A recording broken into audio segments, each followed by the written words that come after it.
Guess Who's Back, which is the like every DJ uses that. Like Zomboy, everybody does that when they just haven't released a song for a while, and it's like, oh shit, here comes the hype. So it's cool, but overall, it's just like it's an all right track. I want to see what he's gonna do next, because you know you got to get your little track in there. It's well produced and everything, but you know, it's like, what are you gonna do? Where are you gonna go with this, Archie? What are you doing? I mean, I did email him and I sent him my portfolio and all that other stuff on my website. So probably I was like blessed. He has an email. So um, let's just hope he gets back into the grind. Also, Well, in other news, Never Say Nay is officially dead. I'm actually real sad about that. Yeah. Because I appreciate dubstep compilations in this community because I'm a bassist. I was on the first one, and they just it's sad that they are now dead. What a shame. Yeah, to be honest, they were kind of like starting from the ground up, and they really built themselves. And now Clay doesn't want to do it anymore. I'm like, hey, I can tell because he's been hitting hard outside of Pony. I'm like, oh, that's interesting. Yeah, that's how it goes. I guess I'll just have to do it myself. It's fine.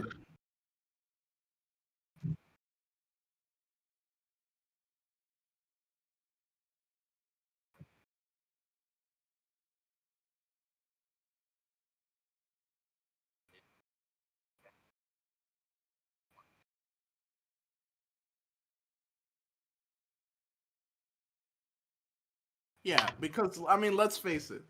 You got to do what you have to do these days. Promoters and record label runners, especially in the EDM community, look at social media hits. They look at views. They look at Facebook hits. They still look at Facebook hits. So you need to do things to build that up. And doing some pony stuff is a great way to get you a nice sudden influx of followers that you can use to show to the record guys like, hey, I got peeps. And then once you get into those circles, you know, it's like, okay, well, I'm good. I'm gone. You know, that's just the way it goes. You know, I don't know why. Well, I'm just starting to set up the OBS stream. I'm gonna share my. Hopefully, I can share my screen. Okay, this is obviously going to be very hard, but Are you all right? yeah, I have all the emblems already set on OBS already. It's just if I do share screen, then you guys will see what's going on. Anyway, I'm gonna do my best. Ignore the sideways. That's just your video emblems. This is basically what it's going to look like. Just pretend there are videos right here of you guys. So this is basically the Woot Master. That's your side. Stallion Slaughter. That's you right over here. And then this is like the entire panel that I have right here. It's basically what I've done over past shows. So and also have like articles of when the video goes up, and that way we talk about it, fade in, fade out. I looked at all other Brony shows that I've looked at, and I'm just like, they don't have like transitions. It's just like, oh, picture, we talk. No, it's about the product. It's about the quality that we bring out.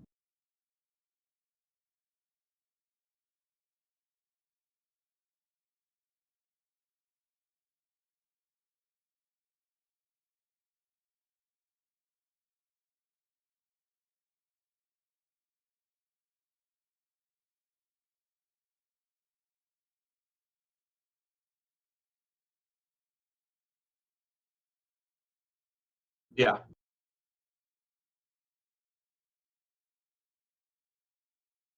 Yes. Yeah. A lot of bronies when doing music and stuff are very camera shy. Um, Yeah. understandably so. That works for certain genres. Like I'd say EDM tracks, you don't really need to make like whole music videos, but for other genres, like maybe rock, punk, metal, it really does benefit from having a nice video Yeah. of people doing stuff in it or whatever. You know, just do something. It's fine.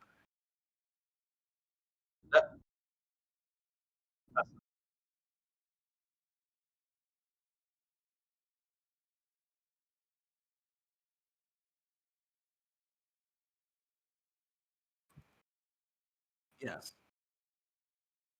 Well, that has been improving because in FL Studio there's a video editor, and they recently added, like a few months ago, the ability to export videos from FL Studio. So you could set up effects and stuff to make the video move around and stuff, and then export that directly. You don't have to go to another video editing software like After Effects or whatever. So that's really been helping people out make Yeah. actually visually interesting videos to look at. Yeah. So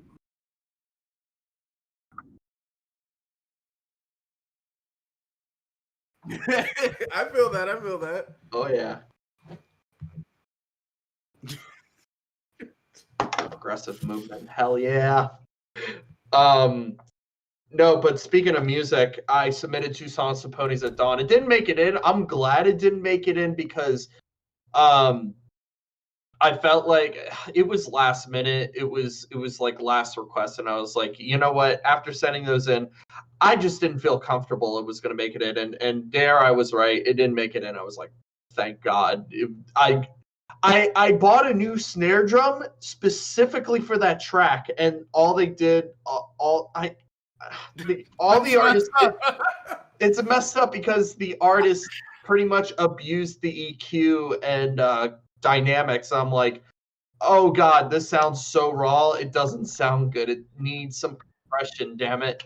Eh, Unfortunately, what I've noticed is that in the Brony community, nobody really knows how to handle live drums when incorporating them into either a collab or things like that. Because yeah, what you need to do to live drums to make them sound good is way different from what you need to do to like sample drums or everything that already has a yeah, bunch. Because when you use a sample, usually it's already processed.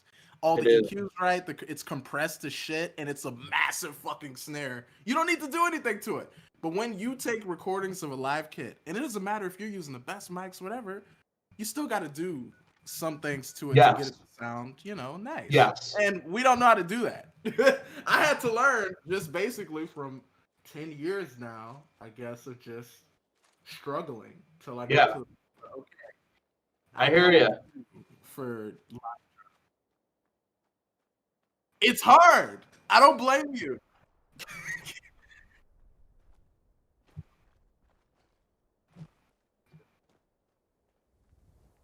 Mhm.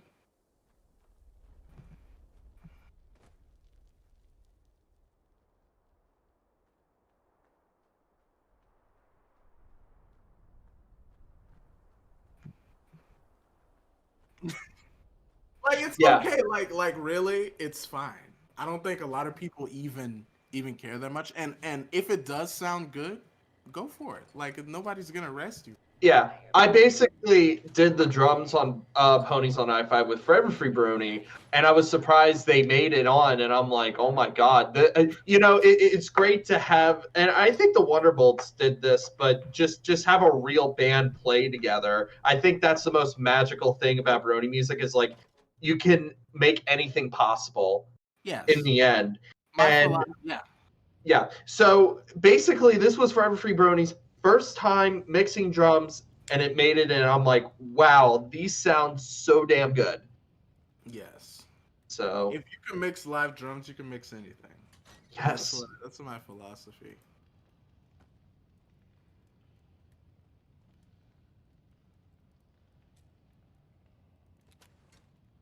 Yes.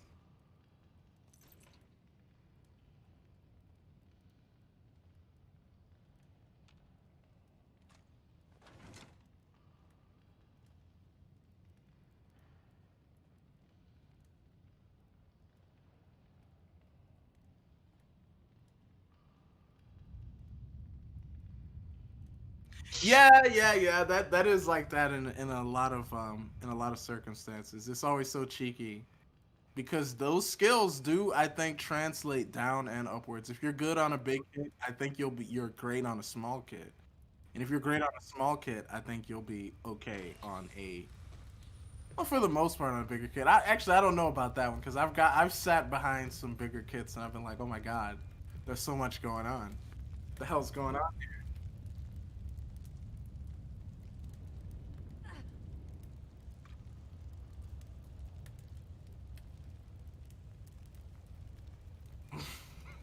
Yeah. Yes, it's very fun. But yeah, like I said, and my philosophy has been, especially for live performances, I think if you're doing something like rock or whatever, you should try to get a drummer or people together if you can. Even if it sounds worse than playing to a track, I think it'll be more fun and more fun for the audience to watch and listen to.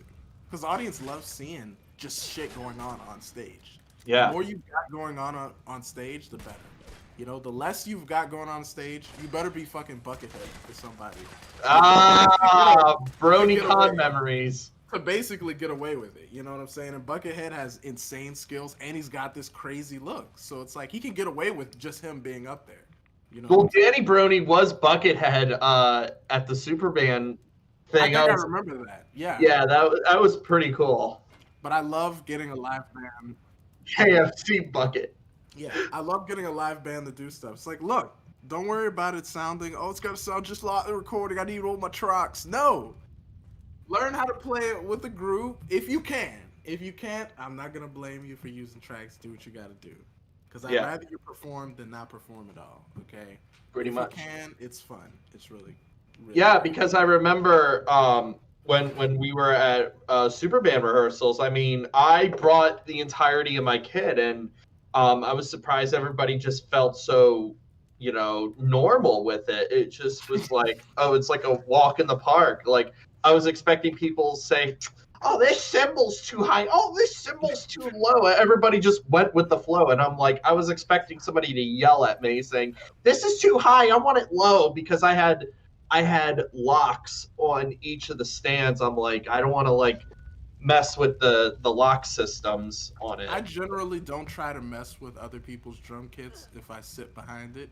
Yeah. I try to just use it the best way I can, because I'm not playing behind a super great kit, so it's fine. I already know how to do something. I already know how to acclimate, I mean, my kit for recording for BronyCon, even doing post-production for it, sounds amazing. It does sound pretty good. Yeah. But what gets me, and this is something I noticed you've actually done pretty good with. My bad, y'all. I had my mic muted over here. $2,000 kits with all their shit and everything, and they go do drum covers, and it's recorded with a camera audio or a cell phone. What? So you spent all this money on a god tier drum kit, but when it's time for you to record it and put it out there, it sounds like shit because you're recording through a shitty microphone. Take the time to learn post production and learn what you need to do to get that to sound good. Yeah. Okay? People just rush and I gotta have the best kit, I gotta have the best snare, I gotta have the best cymbals, and that's fine. Just make sure you know how to actually fucking record it and shit. Unless you're just somebody who just likes playing for fun, because that's fine too. Mm-hmm. But it's just so many people go, and with the skills I have, I can make a shitty kit sound okay. Shitty kits sound good. I mean, that's what I like to do. I would like to know how to make things sound good no matter what you play on. Yeah. So you ever do that thing where you're I don't know, if you're drumming on a steering wheel or something like that, and the way your foot hits the floor in the car, you're like, damn, that sounds really good. I almost want to sample that. Oh yeah, absolutely. Hitting stuff generally sounds good. Yeah. And, I can't even lie. All right, so we got 15 minutes left on the show. Oh snap! I'm kind of this is an open talk about discussion about the recent two events that are going on, and I'm referencing Whoopmaster's entire thread, and we'll talk about it in detail on the show so that everybody understands what's going on. But firstly, the recent shooting, the FedEx shooting situation that happened. I don't know if there's a GoFundMe page for. I did post it on Twitter a couple days ago, but we can have people donate to the GoFundMe link. I'll actually post it in the chat so people can go and donate to it, because I feel like for people like us, it's very important that we donate to the victims' families to say, hey, we're not bad people. We're for people like us, all three. the people that you represent, the community that donate to the stuff, not the Nazi sympathizers and the stupid ass people that Yeah, yeah. I've been actually thinking about getting together an art pack to gather a bunch of artists and people who don't even really draw art but just want to contribute.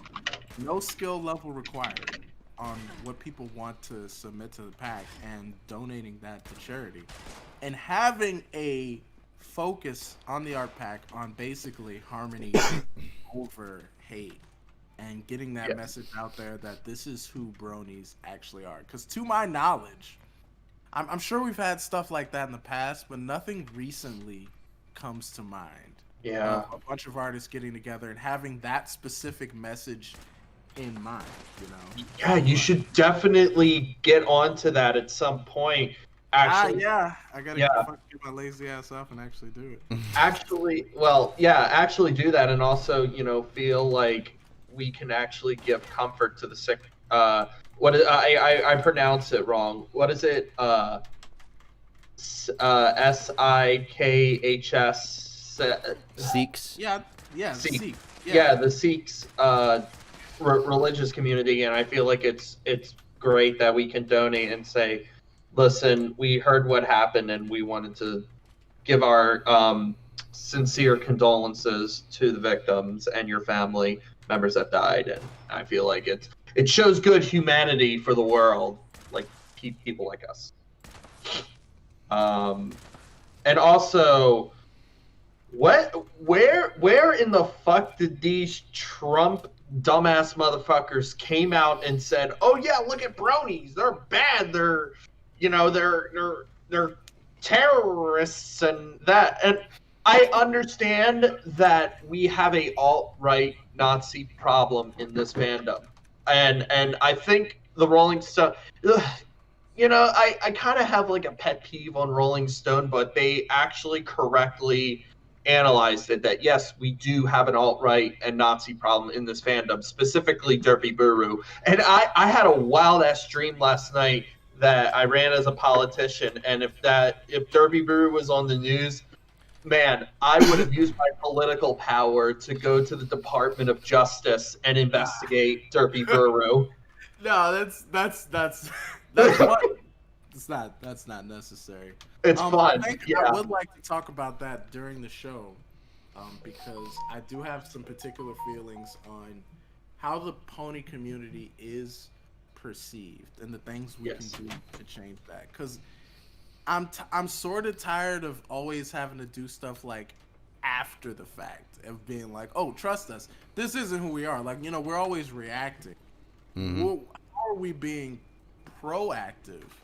Because yes, I'm just tired of the same people who would say, oh, we don't have an issue, then suddenly being upset that the mainstream media and mainstream eyes paint us as this. Because it's like, well, what did you do personally to stop them from making that association?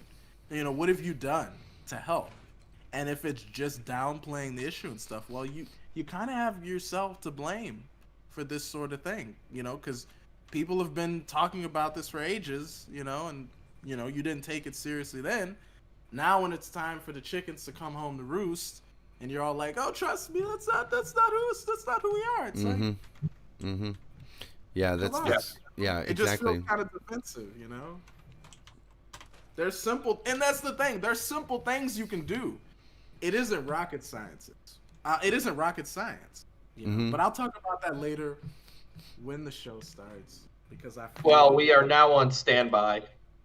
Yeah, and I'd be happy to discuss this because I feel it in my bones.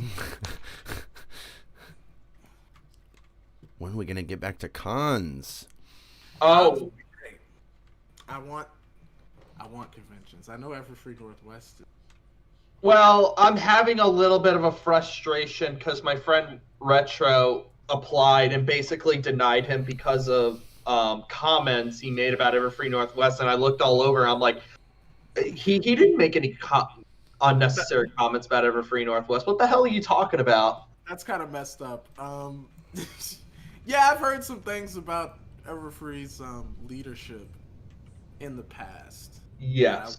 I won't explore here, but yeah, they get kind of jinky on some people. Yeah, and I'm trying to go out there. I'm trying to use up my flight funds because keep in mind I was planning to go to the Cider Fest and that didn't work. And I tried to fly my friend out from Atlanta to go to the inauguration. That didn't work out, so I got more money back. I'm trying to use up my plane tickets so I can, pay less for an airfare. Mm-hmm.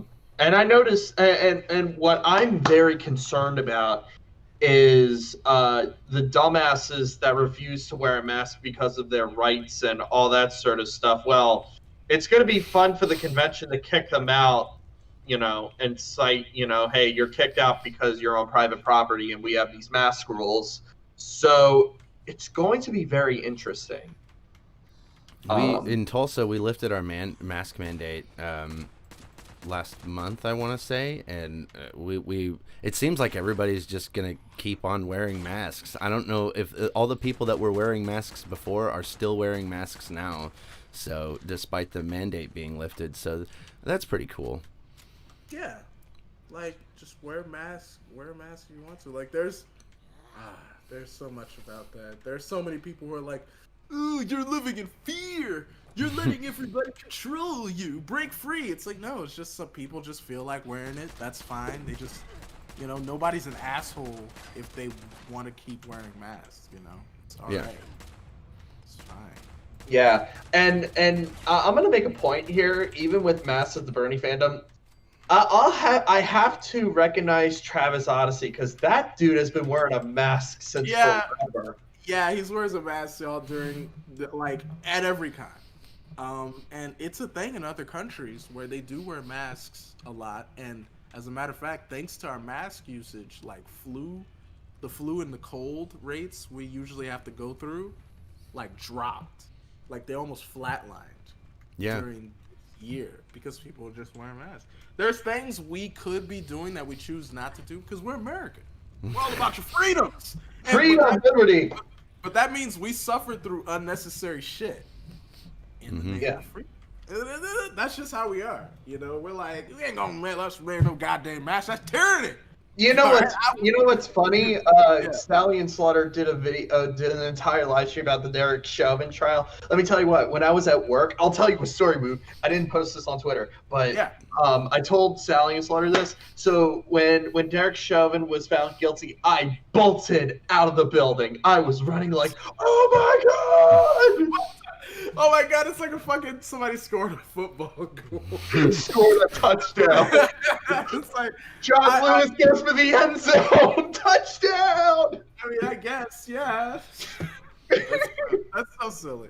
That's so silly. I'm glad people are happy though. And there was this black old lady, and she was just saying hallelujah, and she was pretty old, and I was like, I gave her a hug, and I was like, even wearing masks, I was like, I gave her a hug, and I was like, oh, I'm so happy for you. D-Day, like the Allies won World War II, and everybody's kissing. Yeah, and literally, this white couple was just in disgrace, and literally, they literally said out of their mouth, those damn Antifa juries. And I was like, look, Antifa has infiltrated the highest levels of our government, okay? They're on the judges, they're on the jury, they're everywhere, okay? This mask is fucking Antifa. They've infiltrated. Oh, boy. Yeah, that Derek Chauvin thing, that was going over that on stream is probably the hardest I've ever gone on chat. Like I don't know what it is. I have quite a few conservatives in my YouTube audience, and I think that's probably because I talk shit about Tucker Carlson all the time. But yeah, they were in there with all kinds of excuses, and I was going super fucking hard, being like, the unsubscribe button's right there. You're fucking stupid, and I was going pretty hard. I called Tucker. I think somebody analyzed this perfectly when Tucker Carlson did that laugh. I literally said, "I'm an agent of chaos." Yeah. Tucker's so crazy because he presents himself as news, even though he legally, I think, cannot because of a trial that happened where it was like the defense was you can't take what he says seriously. No reasonable person would. Yes. But that gets him that allows him to get away with things because it's like calling CinemaSins satire. Yeah, CinemaSins is satirical, but they do present themselves as a reviewer. And they do have some points in there that kind of just feel like that those are their actual opinion, not satire. So that puts Tucker in the same sort of position where he's quasi not news, but he can get away with all of this stuff because you can just defend it by saying, "Oh well, he's just a commentary. He's just commentator." No, people take his word for fact. And yeah, it's funny because Sidney Powell said the exact same thing, but instead of entertainment, they said, "Oh, it's just political speech, and it's going to be kind of hyperbolic sometimes." But no reasonable person would believe that Venezuelan voting machines, changed all of the votes to Joe Biden or some shit like that. And so, they use the same defense for Sidney Powell. This is pretty much the defense anytime a conservative gets called out for lying. And it's really funny because I wish that the left had that same standard. I wish that we were given the same standard of being able to just say whatever, and then when somebody gets called out on it, they just kind of go, "Okay, wait, it was just entertainment." Because they don't. We get held to this absolutely incredibly high standard of being taken absolutely literally for everything we say, and any contradiction of fact, if we misspeak or whatever, that gets hammered in for like all the rest of time. And that's kind of what I was going over with my Tucker Carlson video the last time I was talking about it. I hate to say it, but it's like a lot of people on the left just are not prepared and just don't think that that's even an option to say that they're to scurry out of their opinions at the last second with, "Bro, it's just satire." Like, it takes a certain type of person to be willing to do that. Like, sometimes I think, what if I just became a conservative commentator for shits and giggles? Could I do it? But then I think, no, I couldn't go to sleep at night straight up knowing that I'm duping people, because there are people out there who want to hear certain things. All you got to do is tell them the right stuff, and they'll believe anything, because people want to believe things that adhere to their political biases. All right, even if it doesn't make any fucking sense. So you could get away with it. I've thought about grifting people, but I just can't do it because it's such a dick thing to do. I think it's so much more fun to just like to hammer down on what we believe. Hang on, I gotta mute super quick. I'm getting a phone call. Okay. But yeah, you're fucking hilarious. Yeah, but know what's funny about the speaking of crazy people, QAnon? Did you know I literally got a phone call from my friend Cade, one of the hosts of the Politically Charged podcast. He's like, "Dude, you are not going to believe this. A 20-year-old guy, was convincing people that George Soros was a demonizing, blood-sucking person, as well as Hillary Clinton." Literally, the guy who said this is a 20-year-old weeaboo living in his mother's basement in Japan. And I'm like, you mean to tell me my uncle was fed into this crap and literally is idolizing a 20-year-old weeaboo living in his mother's basement? I said, I want to die. Yeah. Hey, I just want to make this super clear. I think living in your mom's basement is super based, and Based if you can, it's based mint. If you can get away with it, shit, go live in the basement. Yeah.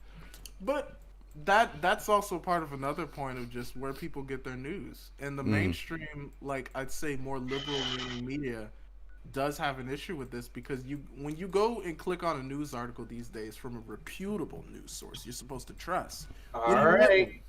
You guys ready? Yeah, go ahead. All right, here we go. Oh, silence in 3, 2, 1.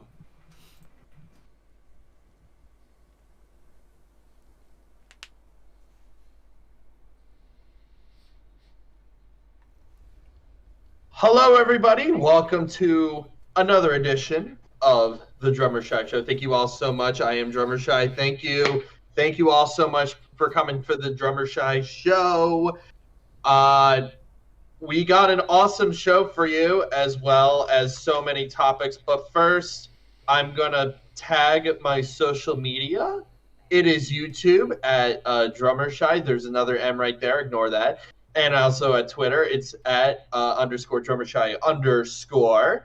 And I'm also on I'm also the co-host of the Politically Charged podcast. You can check that out on Apple Podcasts or Spotify or wherever you get your podcasts. So first of all, we have some breaking news that happened just 3 hours ago.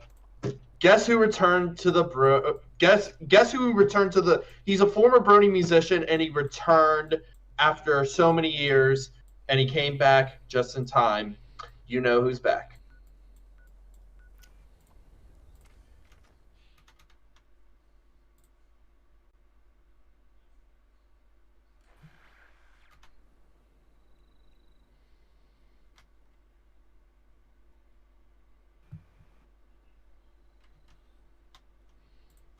What's going on?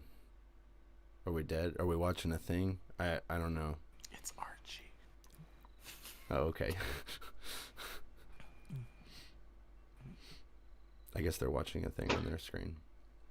Archie has returned to the Brony music. Well, not really the Brony music scene, but the music scene in general, and everybody's been raving about it. So, we got an awesome jam-packed show for you today. We got our panelists right now.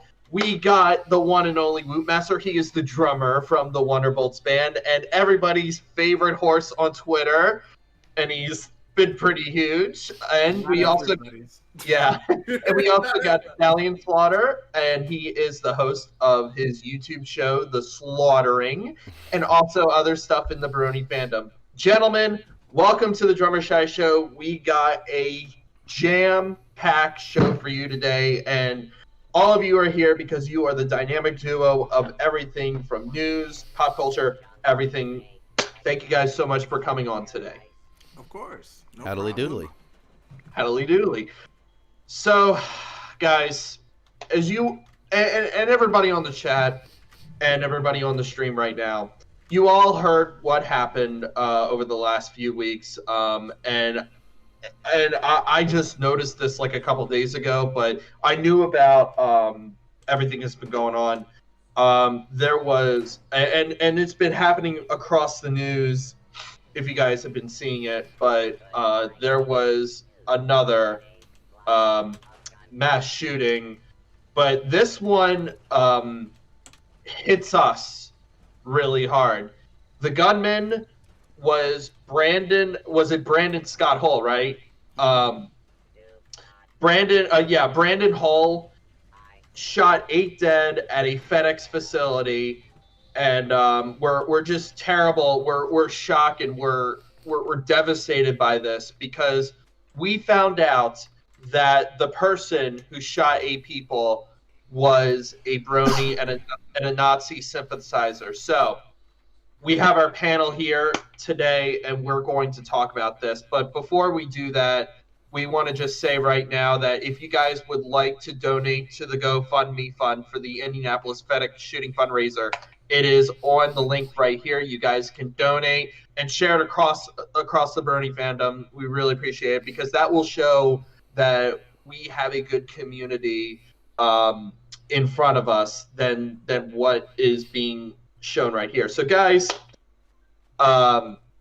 this is a very shocking moment, and of course our heartfelt our hearts go out to the community that was devastated by this. Absolutely. Yeah. So I was so shocked when I found out a Brony shot 8 people. I was like, wow, this hits home. Your guys' thoughts? I wasn't shocked. It's sad to say, but it wasn't a surprise to me. Not from the places that I've been in the fandom and where I came from in the fandom, being on MLP/MLP, being on 4chan, going into so many poll threads. I was like, yeah, honestly, the reason I've been going so hard about this stuff, because I realized it was only a matter of time before something like this went down. And really, I think it's sad to say there isn't this sort of thing. You can't really. I don't think you can really blame it on Bronies as a whole. I think it's wrong to say that we are all just hopeless like this. But what does get me is when people say, "Oh, this isn't who we are," but at the same time have been belittling or minimizing this problem or acting like it doesn't exist. Like people who say, "Oh, how could such a thing happen? You know, there were no signs this could go down. Like, it just totally happened out of the blue." And I'm just standing off to the side like, are you serious? Yeah. Like, really? Years of talking about this, being like, hey, a motherfucker is gonna do something. It's not like you can go out and just prevent it, just jump in front of the bullets or something, but there are things you could do to at least get in front of this sort of issue. I think that just hasn't been done, and it's catching people off guard, and I don't know how. Yeah, Stallion Slaughter, you've probably been on this news about all the time. I mean, you've been hosting the slaughter and you cover each political news. How do you feel about this situation? I'm not so sure that this is a problem that's unique to the Brony fandom. I think it's kind of like a nerd culture in general. There's a reason why that the incel community is full of Nazis, is because Nazis prey on disaffected men in order to bring them into their folds. They look at the world around them and they say, "Hey, doesn't this kind of suck? Doesn't this really suck the way that things are going right now? Come over here and listen to us, and we will solve all of your problems for you. It's women, it's black people, it's the Muslims. They will fill their heads full of anything that absolve them of responsibility for their own problems." And I don't think that Bronies are necessarily any different from that. But because you find this in like the weebs, you'll find a lot of anime profile pictures that are saying all the same shit as Bronies. And so I'm not really sure that this is like a Brony specific problem, but the Bronies were definitely not any different in just allowing that kind of thought and community to fester. Yeah, I pretty absolutely much. agree. I agree. It is a wider fandom issue, and anime fandom, the anime fandom's got it down bad. I'll tell you right there. Yeah. Like, it's it's rough. It's rough out there for anime fans, man. Yeah, absolutely. Well, how are we going to deal with this? Because clearly this is something that needs to be addressed, and Equestrian Daily. Let's talk about how Equestrian Daily responded to this, because by far I just think Sophisto made a hugely poor response to this entire thing, and I'm like, you could actually put out a donation link, then just say, "Oh, a Brony shot 8 people." Sophisto, are you serious? Can't you just be the good person that you are in the community? And we've seen this from Sophisto multiple times throughout the history of Equestria Daily, but he sometimes just takes an article and blows it out of proportion, but yet he doesn't say, "By the way, there was a mass shooting, if you guys would like to donate, blah blah blah." He did that last. He didn't do it first. Yes. Now I'm of two minds on this. On one hand, I think it is important to report on these sorts of things, but on the other hand, yeah, the way you choose to report on this shit has a huge impact on the community. And I can tell you right now, Seth is way out of his element when it comes. He really to is. this shit. He doesn't know how to fucking deal with this shit. He has made a point for the last whole decade of the site's existence to ignore things like this. This is why places like Horse News exist in the first place, because they'll report on shit, that stories that Sethisto just would ignore, right? So no matter how you feel about Horse News, whether they're all fucking Nazis, whatever, it doesn't matter. But they do provide an alternative, because EQD has been slipping on this sort of thing. Yes. Seth doesn't know how to navigate these sorts of socio-political issues. He is a fucking little baby fish that has just jumped into the ocean, basically. And Yeah. Even further than that, he refuses to listen to people who would help him about this stuff. I've gotten so many DMs and messages from people who work at EQD who have been trying to yell at Seth, like, yo, you need to do this, or you need to do that, or hey, this is a bad idea. He doesn't fucking listen to them. It's a struggle to get through to him on these. Because he only cares about himself and his image and only about his site. He doesn't care about anybody else. Well, I mean, go ahead. Yeah, I was fixing to go there. I don't know a whole lot about the guy, and I'm not like into EQD, and I don't like read every article or anything like that. That's not one of my main sources of like information or whatever. But the excuse me, the brief moments of time that I've actually interacted with it, it seems very clear that Sethisto is very worried about appealing to as wide an audience as possible, and he doesn't want to alienate people. And so whenever Nazis are in the comment section or interacting with the site, he tends, it seems to be that he handles them with kid gloves, to be like, well, I just kind of, I guess, disagree a little bit, and allows them to hold out hope that he can be converted into one of them, or he just simply just likes having them around because it helps boost numbers. Oh yeah, that's another thing. Like, it is, that's the way he's been behaving, is that it's about making sure you gather as much people as possible, because really EQD is a site that's sort of semi stuck in the past, and Bronies as a whole have this issue where we are very slow to change on things. A lot of Bronies are still stuck in a sort of 2015 2016 mindset. So when it comes to Seth's site, his integration with social media and things that go on is just abysmal. Yeah. He had to just be, it was like there was some big issue where he didn't want to do ads like other sites did, until he finally had to start putting out like YouTube ads or something, because his ad game on the site was just abysmal. He didn't know how to properly advertise the site.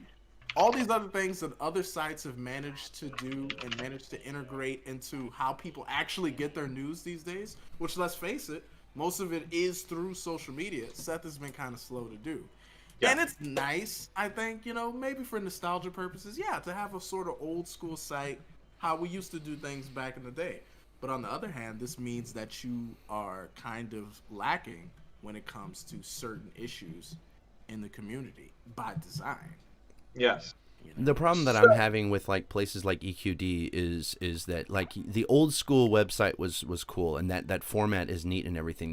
This kind of apolitical type of vibe. That shit is cool when you're like in your teens. In your teens, it's fine to do that. Yeah. But the thing is that MLP got started like 10 fucking years ago. We're all like 30 now. We're past being like, oh, I don't really care about the Georgia election bill at all, so I'm not going to talk about it. That's really not my thing. I'd rather just go, I don't know, smoke weed and drink or whatever the fuck.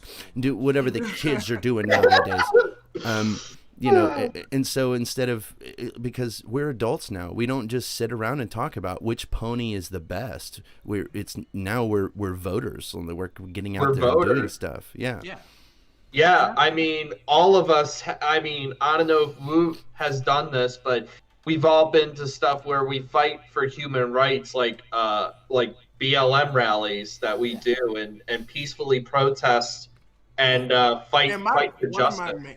One of my main issues, if I can interject in here, is acting like it's either or. Either you're totally pony focused, or you're totally world events political focused. There's a way to integrate these two things in a mature way that doesn't go full political woke scold, but at the same time doesn't just still be like an ostrich sticking its head in the sand. You can do both and have a healthy relationship. It's hard to do that balancing act, trust me, I know. But interesting. That's kind of how I structure. That's kind of how I structured my YouTube channel here recently. Is that I'll just sit around and we'll listen to pony music and we'll do music reviews and stuff, and then we'll, after we do music reviews and stuff like that. Then we'll go on to like world events, and we'll do like react to political videos, and give people salient arguments in order to argue against some of the bullshit that the conservatives are saying nowadays. And then once and then I'll chop it into segments and upload the videos later. But so whenever you go onto to like my YouTube channel, you see the header. It says slaughtering. You know that's going to be a Brony music review video, and then all the rest of the videos are titled entirely different. And so it is difficult to have that balance, because you tend to get sucked into one more than the other sometimes. But even then, that's okay, as long as you're at least acknowledging the world around you and not allowing for like awful people like Nazis into your community to just be like, to just have be cool with it, Exactly. The number one thing that Nazis love when it comes to fan communities is apathy. They love it when you say, hey, this is a politics-free space, man. We'd rather not talk about certain issues. They love that because it allows them, because online Nazis these days have a whole lexicon of vocabulary and a way of speaking about things which allows them to slip under the radar of more apolitical sort of centrist types. Not all centrist, all right? Got to put that out there, but Yeah. They know how to couch their arguments and vocabulary in ways that will slide past a regular person's view and will only affect who they mean to affect and talk to who they mean to talk to.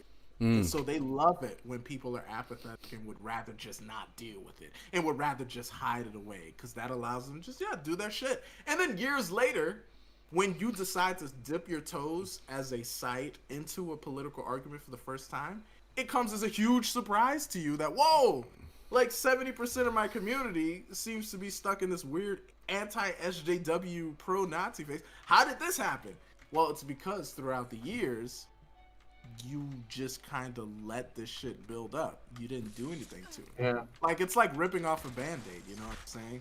Like, a lot of these sites like Derpy Bureau and EQD have allowed this shit to fester. That when they try to make what is not even a pro-commie, pro-leftist thing, but what I would say is just a common sense, like, topic or stuff like, okay, we don't like Nazis, guys. You don't have to be a communist to not like Nazis. You can be a fucking conservative. You can be right-wing and not like Nazis, right? Right. But when you say that, you fucking set your entire fan base on fire because they're not used to you doing that. You know what I'm saying? Yeah. It's so dumb. It's so dumb. Yeah. I mean, go ahead. It really does come with the fact that, and we'll get to it on our next topic, but I want to try and stay on this whole thing. So, the Rolling Stone came out with an article, and we'll talk about this one. And I found this to be like, okay, so I know people really hated this, but I actually read it all the way through, and I was like, you know what, this article, we do have a Nazi problem in this fandom, but also there's some stuff that's just like, I don't agree with this. So the Rolling Stone came out with an article a few days ago after the shooting. It said, "It is a sad reflection of the time we live in. Mass shootings in the United States tend to follow a specific power. In the hours after the shooting, reporters tend to comb through the shooter's social media presence," which is exactly what some of them do, usually revealing a lengthy history of anonymous specialist boards postings and far-right indoctrination. And Rolling Stone picked it up from the Wall Street Journal. Apparently, the shooter, the Brony shooter, incited internal memos circulated by Facebook. Okay, this is not a thing that you find on the FBI. Internal memos. It's just messages. You don't have to say internal memos. This is not working for the CIA. I'm sorry. By Facebook in the wake of the attack. The gunman primarily used his Facebook accounts to discuss his love for My Little Pony Friendship is Magic. Okay, so I'm going to skip through this because I know, they try to explain it. So here we go. So the gunman posted his love of a tawny pony named Applejack, one of the main characters of the franchise. Who knew? Who fucking knew? It leads back to the art of Applejack to now. I'm like, mind blowing. Anyway, so one of the main characters of the franchise, less than an hour before the rampage, less than a fucking hour. Holy shit. He said, I hope that I can be with Applejack in the afterlife. My life has no meaning without her, he wrote. If there's no afterlife and she isn't real, then my life never mattered anyway. So, guys, it seems like the guy had mental issues, but also he You think? yeah, he really did major mental health issues. But it also said here that he's posting a far right content and suggested of a meme that Jesus has been reincarnated as Hitler. Okay, that's okay. So we obviously know the guy was a Nazi sympathizer, but it really does tie back to Applejack because I kind of like connected the dots a little bit. It's like, okay, so clearly this guy's a Nazi sympathizer, clearly a racist, clearly reflects it. Now I'm just trying to wonder, did he try to get some connecting dot introspection from that Applejack, from that racist Applejack art? Because it seems like it's the dots are already connecting in my head through this. So I don't think there's enough information about the stuff that he posted to Yeah. say that for certain.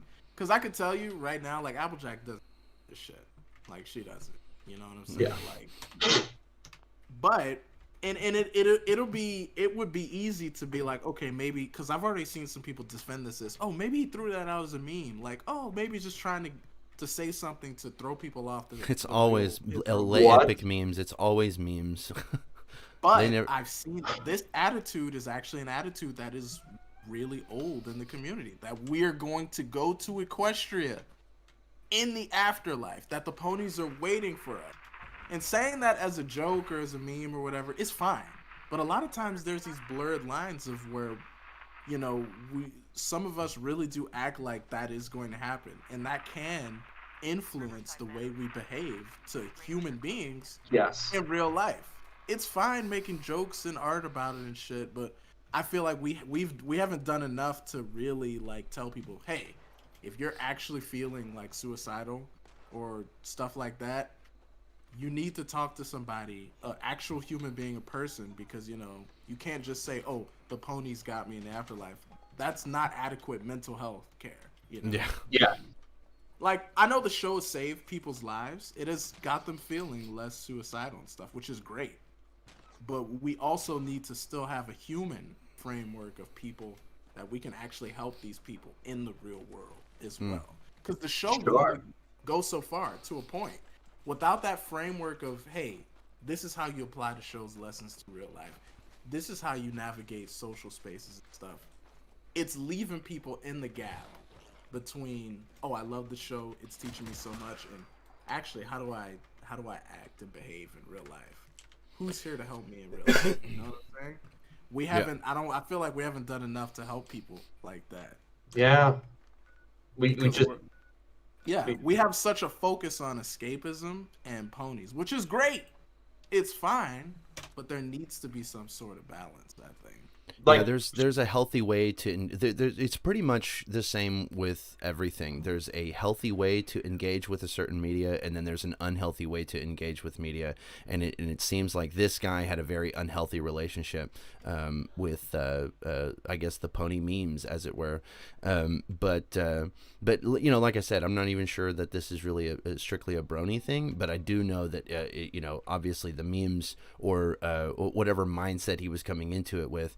Was obviously not helping, and the problem, the problem is that that places like Derpy Boru tend to, it goes back to the Sethisto thing, is that it's all about traffic, and we don't want to alienate any piece of our audience, so as to reduce the number of views and number of clicks we're getting, and so they keep the reactionaries on, and this obviously breeds into more extremist views as we go along. And so I think that you're right when you say that this type of thing was only a matter of time. It seemed like all the puzzle pieces were there, and we all knew it was there, and it seemed like people were saying it for a long time, but nobody did anything about it. Yeah, exactly. And you don't have to try to become fucking Superman and like hunt down every would-be Nazi shooter. You know, that's not what I'm saying. But just taking simple steps to let people know, yo, this shit isn't welcome in our community. That's all you really got to do. Derby Brew, if I could talk about that for a second. Oh yeah, because it does mention that in the article. So apparently, thank you for bringing that up, Master, because Rolling Stone actually added this in their article, which I really do appreciate. So it says, in the recent years, the extremist elements have been getting more mainstream attention. Last year, in the wake of the George Floyd killing and the rash to the BLM protests that swept the country, Atlantic reporter Caitlin Tiffany contacted me before the article was written about Derpy Buru and its alt-right stuff. I was going to do it, but I said, listen, I have to back off, but all I have to say is Derpy Buru is just a huge pile of shit for denying freedom of speech for like stuff like BLM and stuff. And I told her that I really do hope you find the right people to do this, because definitely I denied it because if I did the article, that would have been great for me, but it would also been bad because I would have gotten more more haters and all that sort of stuff. I would get people like harassing me and all that sort of stuff. So it was a decision based on a career decision that I was trying to keep hold. But somebody did contact me as well, but I got back to them like a few hours too late. Yeah. I didn't say anything about it because there has been some changes with what's been going on with their crew, but the main thing is they've compromised. Yeah. So Caitlin Tiffany wrote that an internal battle had erupted on the fan art community, Derpy Boo, with many aggressively downvoting BLM-themed My Little Pony fan art on the grounds of the platform should not be used to spread political messages. This was in spite of the fact that it had long been a trend for members of the fandom to submit MAGA or Nazi-inspired imagery, including art depicting original swastika embolizing character named Ariane. Yeah. Mm-hmm. So clearly, Derpy Buru, I think, played a small part in the shooter's attention and his inspiration, in my opinion. But you guys can add on to that. No, 100%. You're absolutely correct. The thing is that like this is always this weird thing to me when people talk about freedom of speech, and it comes to platforms and TOS. It's not a stifle of freedom of speech to say you can't be a Nazi here. The reason why I say that is okay. Okay. So there's to kick out the Nazis is to promote free speech, in my opinion. Okay. And the reason why I say this is because just like you were saying about the BLM stuff, is that every time you say something progressive, the Nazis will unite together against you, and you'll get shouted down, and it becomes a very hostile place for those people to be in. Yes. And so, and it's not even a hostile place for that particular political opinion. It's literally a hostile place for people to exist in. Nazis can exist on Derpy Buru if they keep their Nazi bullshit to themselves. And so it's not a stiflement of free speech to kick out open Nazis. It is a promotion of free speech, because then it allows the maximum number of people to exist comfortably on the platform. Yes. Yeah. Website moderation is not a free speech issue. It's never has been. You know what I'm saying? Never. If you do not allow a website to moderate its own content, you will destroy that said site, just plain and simple. That's there's no way around it. Okay, you have to at some point say, hey, at the very least, this is something we do not allow on this platform, whether it be actually illegal content or stuff like Nazi shit. That's not a free speech issue. And what the Nazis have done, which is very, very smart, is made it into a free speech issue. They've tried to make this Nazi pony Ariane into a symbol of freedom of speech, even though that's not what the actual issue is. That's never actually been a solid argument. But you ask somebody, hey, if you ask somebody, hey, you're pro-Nazi, right? Of course, they're going to say no. But if you ask somebody, hey, you're pro-freedom of speech, right? Well, nobody wants to say no to that. Of course, you're going to be like, yeah, I'm pro-free speech. And then the Nazi's going to be like, okay, well, defend this. You have to be a Nazi in order to defend free speech. And that's the main conceit, is like, you don't. Yeah. You do not. And Yeah. playing into that only helps them out. So, Derpy Brew compromised.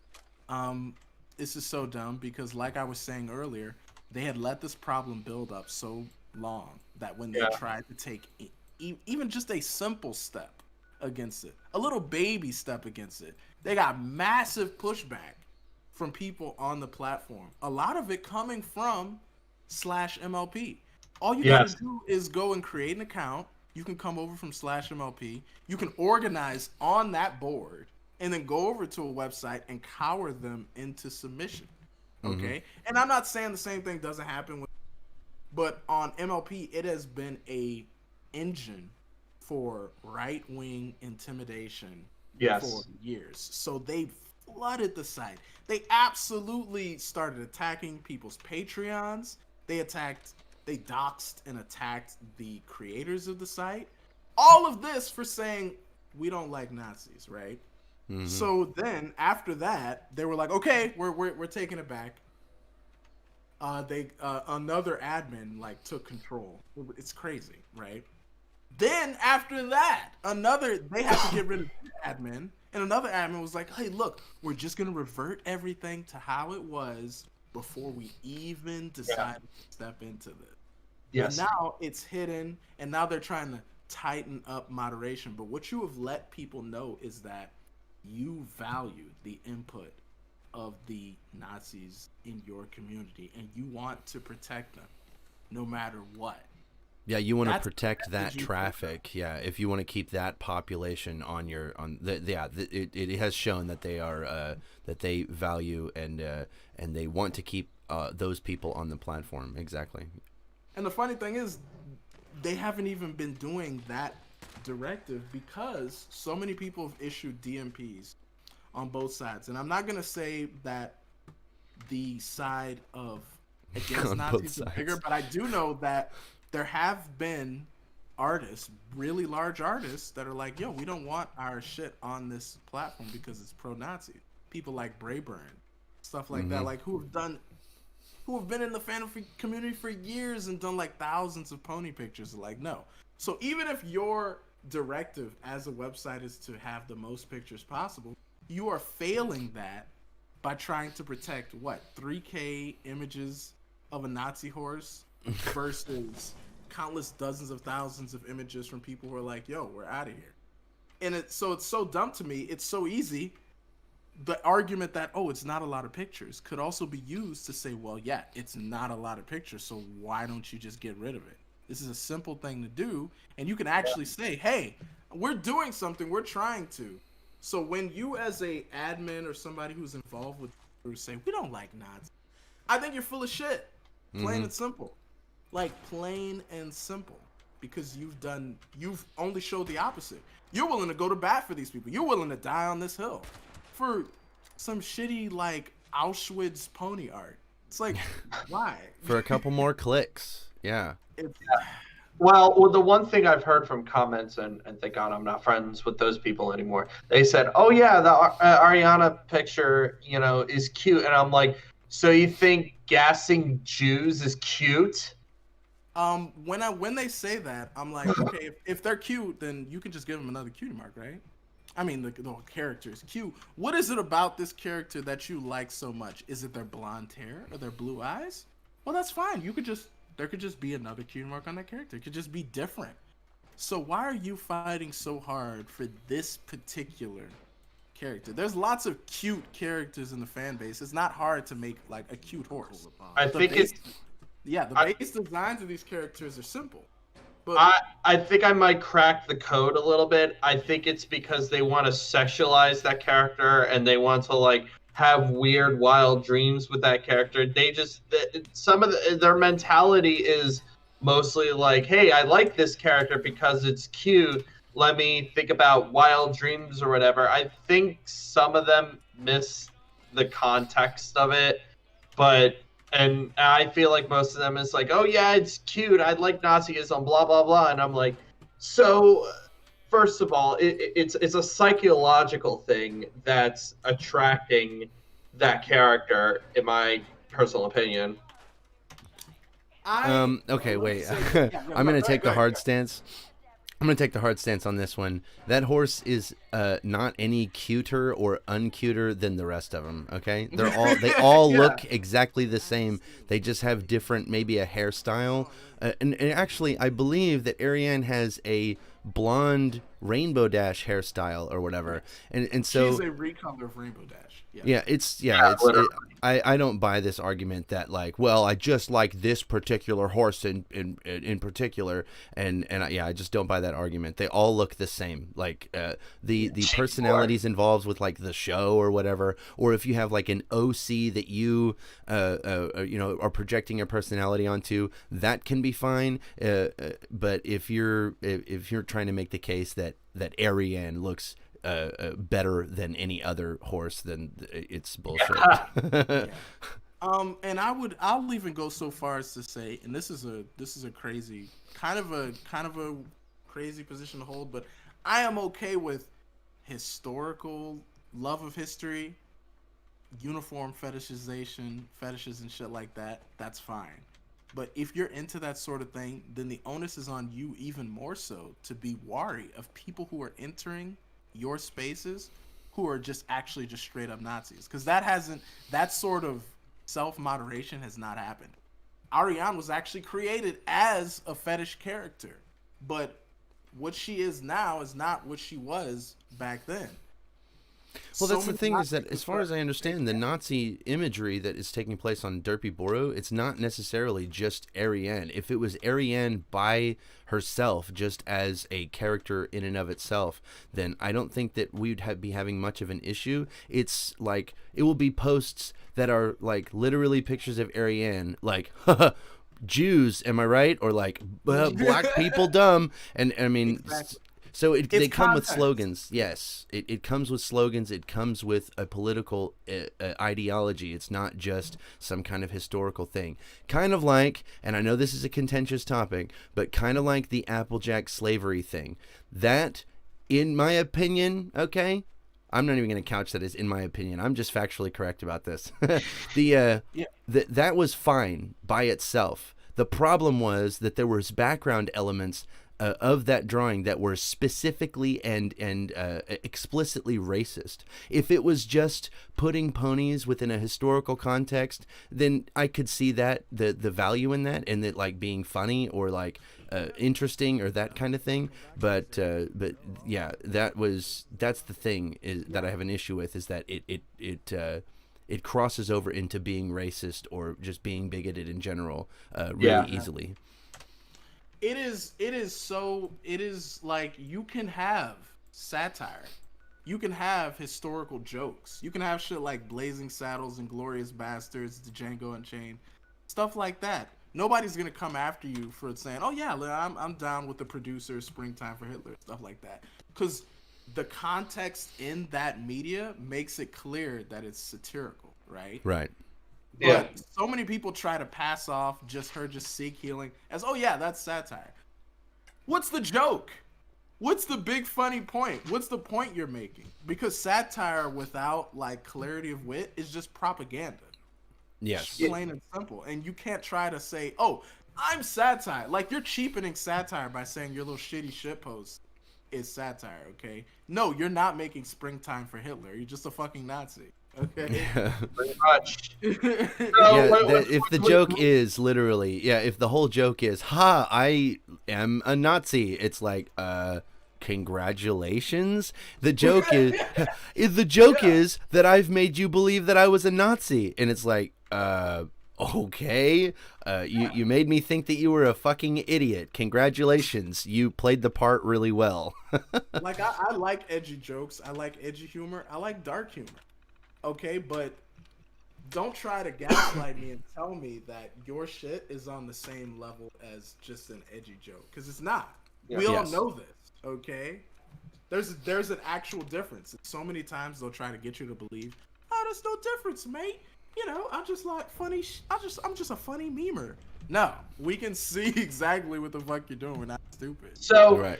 basically, the community came out and basically denounced the right-wing Bronies and also the FedEx shooter. And basically, the article continues on the Rolling Stone saying one of them posted, I don't know who it was, but they probably grabbed it from Twitter. Right-wing Bronies now have a body count. They have to continue to be pushed out of our communities and spaces, which we're trying to do right now, saying, hey, stop this right now, or you will face the consequences and you will be shunned out of our fandom completely. None of and he says the person said, none of that wishly washly both sides shit derpy boo pulled. These people must be actively rejected. One person active in the community tweeted, given how widely misrepresented the fandom has historically been in mainstream culture, example Fox News. Members of the community also responded by expressing concerns for how they would be portrayed by the media. Be prepared for some potential blowback once the news starts breaking into the wider internet. The MLP fandom website, Equestrian Daily. Okay, first off, timeout. Hold the fuck on. Okay, so I agree with the person who tweeted out right-wing Bronies now have a body count. I feel like at this point the Brony fandom needs to reject this behavior, especially from the FedEx shooter, because at this point it's clear, and it's crystal clear as a crystal ball, that we need to start rejecting these people, not only from on the internet, but at conventions, at other stuff. Start handing receipts to conventions that actively promote these people who have said or done stuff in a right-wing sense. You know what I mean? Just... That's a really tough question. it's a Yeah, I don't know the answer to that one right off the top of my head. I guess if somebody is a prominent, like, conservative, not necessarily conservative, but if somebody is like a prominent Nazi spewing bullshit type of person, and I know for a fact that we all in here have an example of somebody who says some 14 words type of shit, then yeah, those people should absolutely not be welcome. The problem is that no, that's fine, and actually, because this will work. Well, this should work just like internet platforms that you know, whatever you allow into your spaces is entirely up to you in order to make the maximum number of people comfortable with existing in that space. Exactly. Yeah. Do you mind repeating the question just a bit? Yes. So I can... Was it like banning Nazis from like cons? People like keep receipts on people that have said Nazi shit and ban them from cons? Oh yeah, absolutely. Like, I believe it is possible for somebody to change, and you should absolutely give them the room to grow, and you should support them when they have change. But if they just haven't done jack shit and they're still actively doing shit, yeah, of course. You have to send a message that this isn't gonna fly.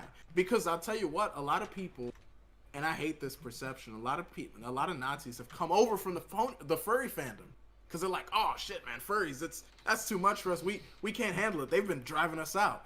You know it's a good place to go that isn't as hard on Nazis as furries are? The Bronies, man, they'll welcome you with, open arms. Like, that's the perception in not only the mainstream, but actual Nazis have said this. Like, yo, the Brony fandom is where it's at, because they go way easier than furries on this shit.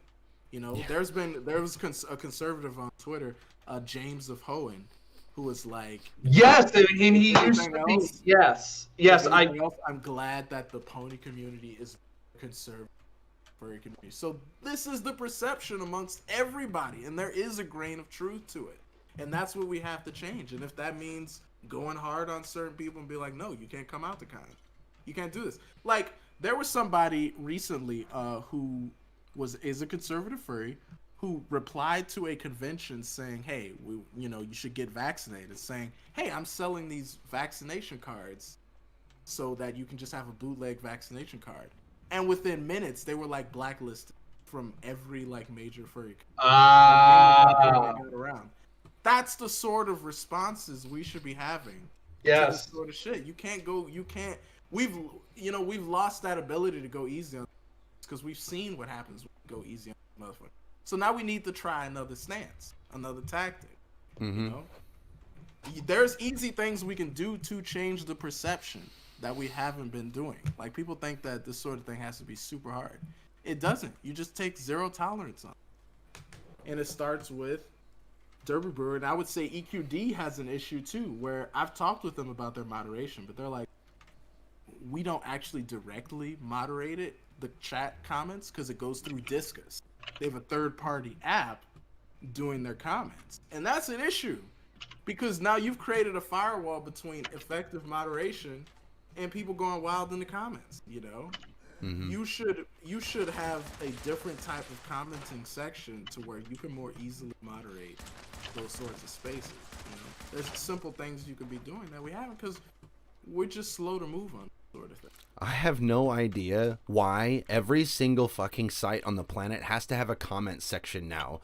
Like, even if you go to freaking Pornhub, like, nobody wants to sit here and know exactly what you think about that particular butthole that we're all watching on screen. I don't understand why EQD had a comment section in the first place, especially when they, what's it called? When they operate mostly off of Twitter and that kind of, and Facebook anyway.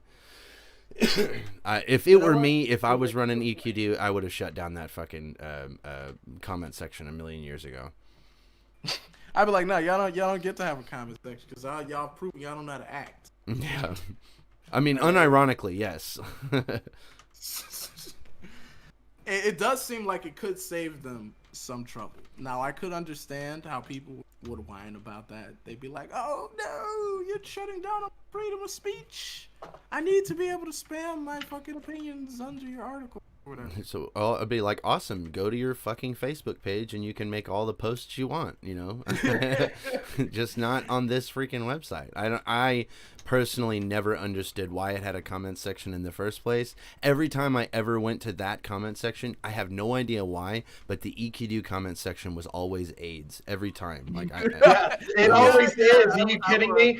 I literally call. Okay, this is a story. So I went on EQD, and people are like, saying some stuff about whatever, and a community posts, and then I think somebody mentioned about the January 6th insurrection that happened, and somebody mentioned it. I think I mentioned something. It's like, oh, so I think he said some about Antifa or whatever. I was like, so you're gonna storm the Capitol today? And it completely got downvoted. I'm like, what the? I literally said, what the fuck is this shit? God, Christ! It's so stupid. Like, you don't have to rule with an iron fist, but the more you do just little common sense things, the better your community becomes. And sometimes you have to take drastic action to save a community. Like, part of the rhetoric in Nazi circles that they like to say to people is that you're tearing apart the fandom. If you do this, you're gonna kill the fandom. When the actual opposite is true. Sometimes you do have to prune off branches. You have to prune off dead leaves and shit to save a community. You've got to actually do those things. You can't just take this hands-off approach where it's like, I'll let you guys handle it yourselves. Y'all got it. Because no, we don't. All right? Pretty much. I wish we did. Yeah, Yep. I think it's funny that I do think it's absolutely hilarious whenever I hear people say stuff like that. It's just like, listen, I just want to fucking hate trans people. You're tearing this freaking fandom apart by not allowing me to be openly transphobic, and it's the stupidest fucking thing. I don't understand how that even makes sense, even with their stupid brains. It doesn't make any sense. I came to a powerful realization about a year or 2 years ago where I was wondering, why are so many people leaving the community? Why are so many artists I like leaving the community? And I had this realization that it wasn't because of furries poaching away our artists or SJWs are stealing away everybody. It's because of this toxic mindset we have where it's us a lot of times that are driving these people away. And by making a few simple changes in the way we treat people online, we can actually cause more people to be okay with being a pony fan. You know, a lot of times, outside of even the political thing, we treat it like oh, you're a traitor if you draw anything else than horses. Or you're a traitor if you make any other music other than, or you're dead to me if you do that.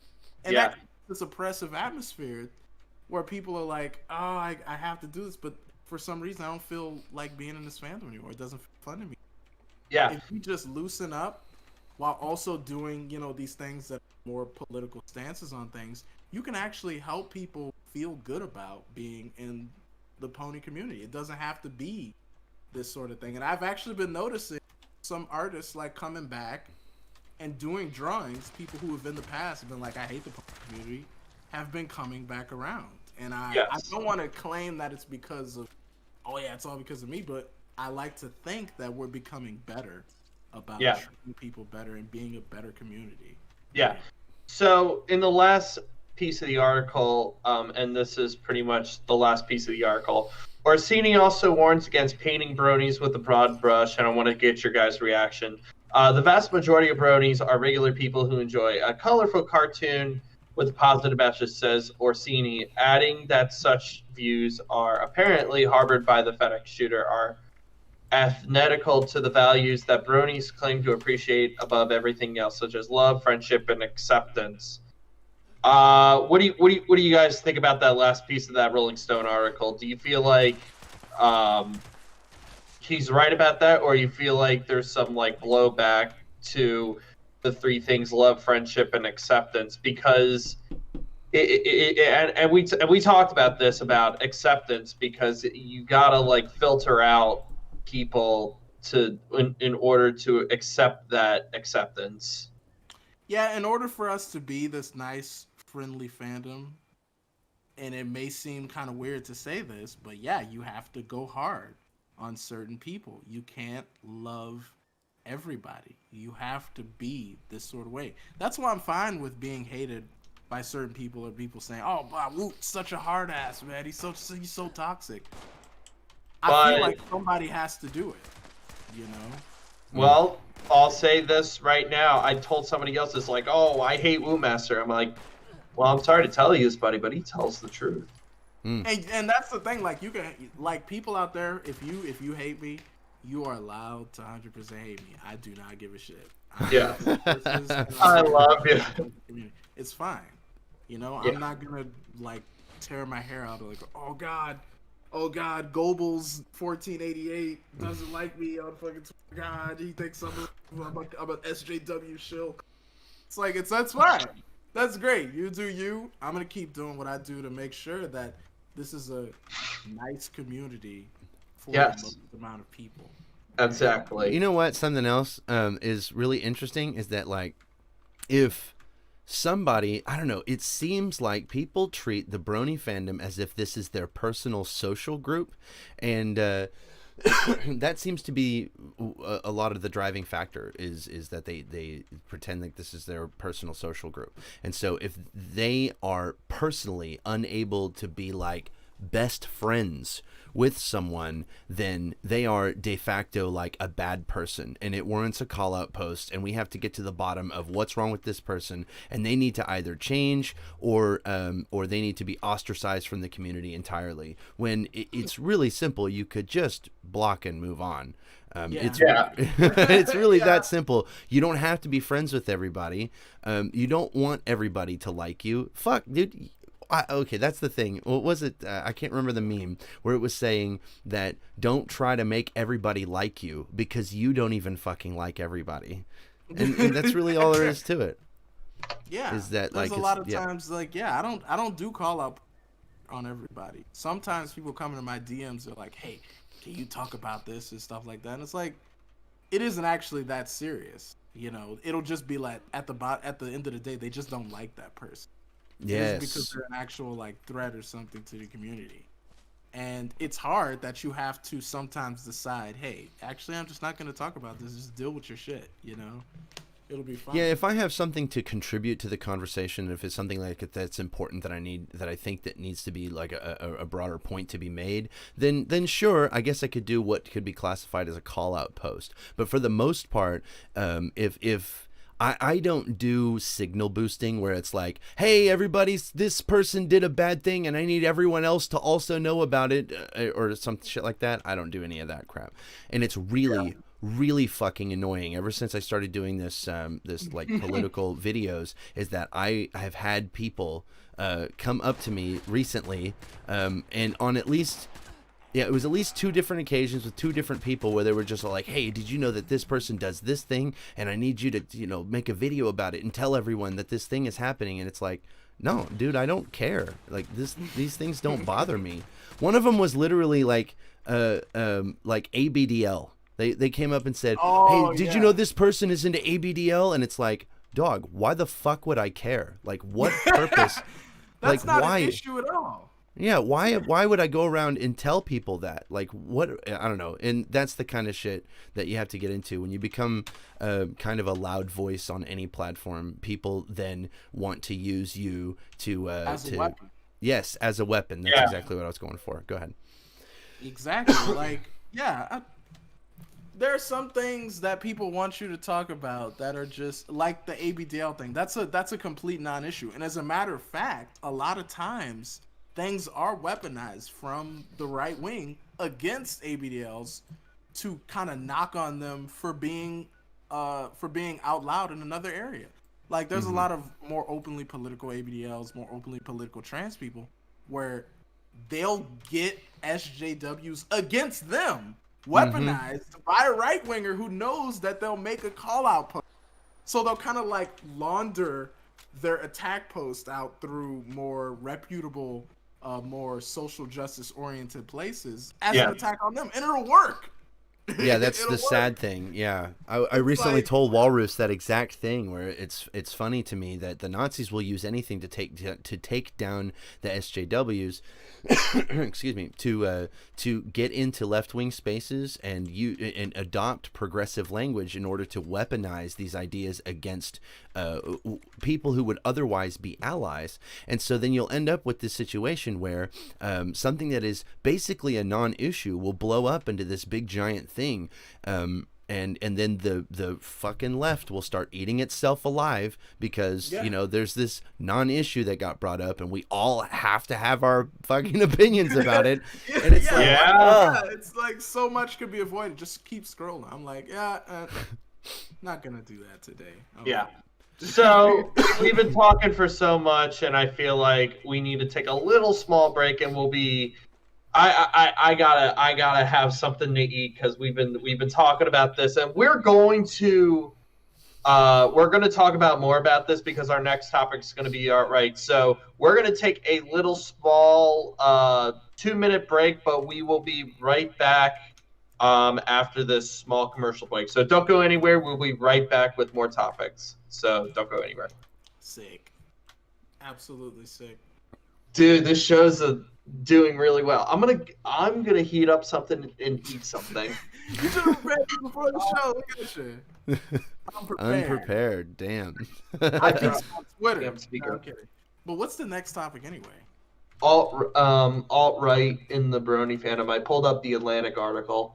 Okay. Oh, okay. I feel like we have covered that to death already. I do kind of feel like we got that. But I'll talk more about it. Because I feel like there's some more stuff onto it, and we'll talk to the people on the chat about what they think, and we'll just kind of add on to it. So I'm gonna heat up something. Break. I'll be right back. Yeah. All right, cool, peace. Yeah, we it was like my pastor used to say in church. You could just hit it, quit it, and get on with it. Like it's fun. But I would be interested in seeing what the chat has to say about this stuff. I have no idea what I haven't been watching chat. I've got I'm playing Fallout 76 on YouTube right now. I feel that. I have recently been going through the older Fallout games because I never actually got a chance to finish a few of them. Now I'm on Fallout 4, and I've been playing that recently. No, Fallout 4 was the shit. Yes, I'm more of a shooter type person, so I absolutely love how they way improved the gunplay. It's actually scary now. It's like the AI hides behind things. They don't like getting shot. They don't run up to you and just absorb bullets. It's great. It's fantastic. And if you're in first person, there's a cover system. Yes, and aiming down sights actually works like it should work.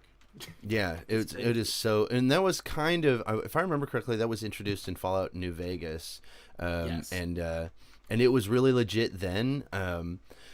The thing is, Fallout 4 was like my shit. I was very unhealthily addicted to that game for almost 2 years. I put 1,000 hours into it. The vanilla game, and then when I got all the DLCs, and then I put another 1,000 hours into it, and then I got it on PC so I could mod it, and then holy shit! And then I put 1,000 hours into. I have over 3,000 hours into Fallout 4, and now I'm just been playing Fallout 76 strictly because it's another Fallout game, and I've already played the absolute shit out of Fallout 4. But the Fallout New Vegas was really, really good. Yeah, I've heard they've made some improvements to Fallout 76. Is that true? Like, oh yeah, When the game first came out, it was boring. There was nothing to do. I went around to every single location. I launched a nuke, and I did all of the missions. But there was no one to talk to. There was no interesting places to see. I got myself something to eat. There was nothing to do, and so it was really boring. Every once in a while you run into another player, but it's really, really rare, especially in the early time, because I know you've played a Fallout game, but I don't know if you've ever sat around playing Fallout 4 and thought, you know what this needs? Other people. And because it doesn't. It's totally a single player game, and always has been and always will be. And so I don't like go around in teams or whatever. But the thing is, the way they have it balanced with PvP and everything is it actually promotes an extremely positive community. So of all of the video game communities I've ever been involved in, the Fallout 76 community is by far the least toxic of all. I think I'm gonna start playing that after I'm through with Fallout 4. It's insane how generous and like nice people are on this game. And like you'll run across like a level 300, and he'll just be like, "Hey, do you want this giant bag of legendary weapons for no reason at all, person I will never see again in my whole life?" And you're like, yeah. All right, guys, so you ready? awesome. Ready to come back? Yeah, Yes. yeah, we're back in the All race. right. We are coming back in 3, 2, 1. What's happening?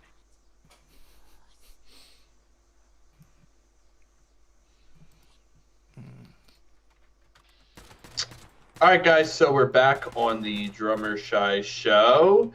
Here back with Woot and Stallion Slaughter, and we're going to continue talking about the alt-right and the Brony fandom. So we're swifting off from the FedEx shooting. Now we're going into the alt-right of the fandom, and we've said it before later on, and we're going to mention the article that the Atlantic put out last year, and doesn't stand up right now to where it is right now. So guys, this article came out a year ago, and clearly it sparked an entire thing about the Brony fandom. And the Brony fandom was back in the spotlight because I think 2 years ago, or like 2019 was the end of the show. Everybody stopped talking about the Bronies and stuff, and then the Bronies popped up. But like, it seemed like we couldn't catch a break. Like everything in the news, like it was like constant and constant and constant. But this one last year, this article started an entire tidal wave of stuff that people were like, "Oh, I'm against Black Lives Matter," a bunch of socialists and communists and all that sort of dumb bullshit, false claims. And it also made and you were a part, and then your name got mentioned in the article too, Wound Master. So, wow, I just recently found your stuff, and you're pretty well known around it. But honestly, a year from now later, I think this article really set off the divide in some forms of the Brony fandom. Yeah, my only goal with this sort of thing is to educate people. It is not to like eradicate people I just don't like. It is to give you the set of tools you need to navigate today's socio-political landscape, because a lot of us have no clue how to do any of this, how to interact with any of this. They're not educated on a lot of this stuff, and it's mostly because they don't want to be, and that's fine if you don't. But I feel like it would help you to just know that these sorts of things are going on, and I just want that's what I want, you know? Yeah, absolutely. I think the best way to change the perception, if you are somebody who cares about the perception, because I know a lot of people don't. They don't give a crap. They're just here for the horses. That's fine. But if you do want to change the perception of the community, it would help you to actually get involved in some of this stuff and not just keep denying it or trying to pretend like it isn't an issue. Because it is, you know? I think there's always going to be a right-wing presence. There's always going to be an alt-right presence. Largely because, to my knowledge, no other cartoon community has a presence on 4chan like Ponies do. No other cartoon has its own board. And that makes us different from a lot of other communities in the way we handle things. There will always be the ability for the right wing to organize in ways that aren't possible in other communities because of us having such a large presence and a large relationship with 4chan. So all I want to do is just educate people on, hey, here's what's going on, you know? Well, and these are the tools and these are the tools to combat this type of thing, and yeah, that is a really important thing, because, you know, obviously if you go into something without any tools, like I was saying, that you know, if you don't have at least some rudimentary arguments or some at least some kind of rhetorical ability to ask questions in order to combat that kind of thing, then it makes it really easy to become just another disaffected man that gets sucked into that type of thing, where you feel like you have a lot of problems, and that, you know, the alt-right will come in and offer you to solve all those problems with you. I'm pretty sure Steve Bannon himself literally said that he would go onto forums where there's like incels and anime communities and these types of things, where people are in a position where they have to say, you know, fuck all these social norms or whatever. We're just going to keep to ourselves and we're going to do that thing. And he would go into those spaces and just be like, hey, you know, I noticed that you're keeping to yourself a little bit. Does things kind of suck right now? I have a solution for you. And that's how it goes. Literally a grifter. Yeah. Yeah, but literally, yeah, we haven't had these kind of discussions in years, while I feel like the rest of the outside world and some other fan communities have. We're kind of behind the curve on this. And I feel like the best way we can help the community to continue as a positive place is to finally confront these things we've been kind of trying to avoid. Mm-hmm. That's all. Yeah. So if you guys on the chat have anything to say to Wood Slayer, please feel free to chat. We're going to continue talking about this, and we'll read what you have in the chat and we'll comment on it. I feel like it's important to say this right now, and you guys have talked about it before, and this is like a key. It's like a chain of timelines that have happened. You know, the Brody fandom was born on 4chan, and I've said this before, and I said this again. 4chan and 8chan as well, both of them kind of like collided with this QAnon conspiracy. It's just it's quite clear to me that the reason why, and this is my opinion, and hopefully Wu understands where I'm going at, and try to like deconstruct my mind a little bit. The reason why people try to is trying to escape this world because they don't like all the stuff that's going on in the world. Like, their ideal mindset is that, oh, we have a black president and I don't want to live in this world. And then they find My Little Pony as a escapism from the real world. And we talked about that topic on escapism a while back, hours ago on the show. But I just feel like that's the reason why, you know, they started like finding the show, and they thought it was a meme they thought it was a joke at first, but I feel like they used it as their sympathizing escapism to go into the context of which the show was posted on 4chan for a reason, was to escape from the reality from the world or something. I'm trying to describe this as best as I can to understand. Lucid Unrest, Black President, Yeah. Scary Me, Watch Horse Cartoon, I- holy shit, how out I of kinda touch is see that? what you're saying. Unironically, people I would do kinda that see kind what of shit. you're Unironically. Yeah, like I said, it's just important to have a balance between escapism and dealing with the real world. Because if you want to continue to have that escapism, you will inevitably have to, at some point, deal with the real world. A lot of people have been trying to push it off because they're like, I don't want to deal with this political drama. And I'm like, look, the political drama is coming your way, whether you want to or not. If I hadn't been talking about this sort of thing, all this stuff would have still happened, right? It might not have been as soon as it has with people being aware in those articles and stuff, but I feel like that reporter would have written that article anyway, and for sure we would have had at some point a Brony shooter, you know, just doing that. And so I'm trying to prepare you for what is coming, right? Yeah. Because everybody has to deal with it eventually. If it wasn't me, it will be somebody else. Okay, so people see me as the person who is starting the drama, who is like, you're the one causing the divide. If you hadn't said anything, we'd be all good. And I'm like, no, you wouldn't have. Something would have went down, and then you would have been completely caught off on your ass about this shit. Yeah. Mm-hmm.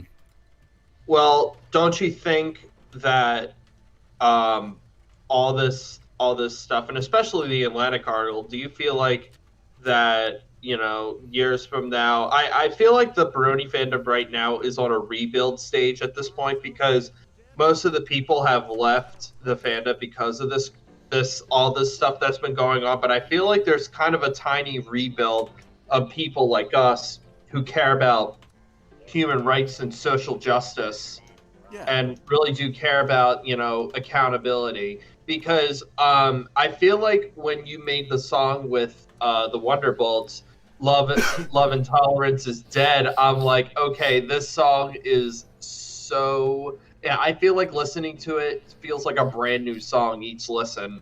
But I feel like it's a true message to say, listen, love and tolerance is basically dead at this point. Right. But it's not just the fetus.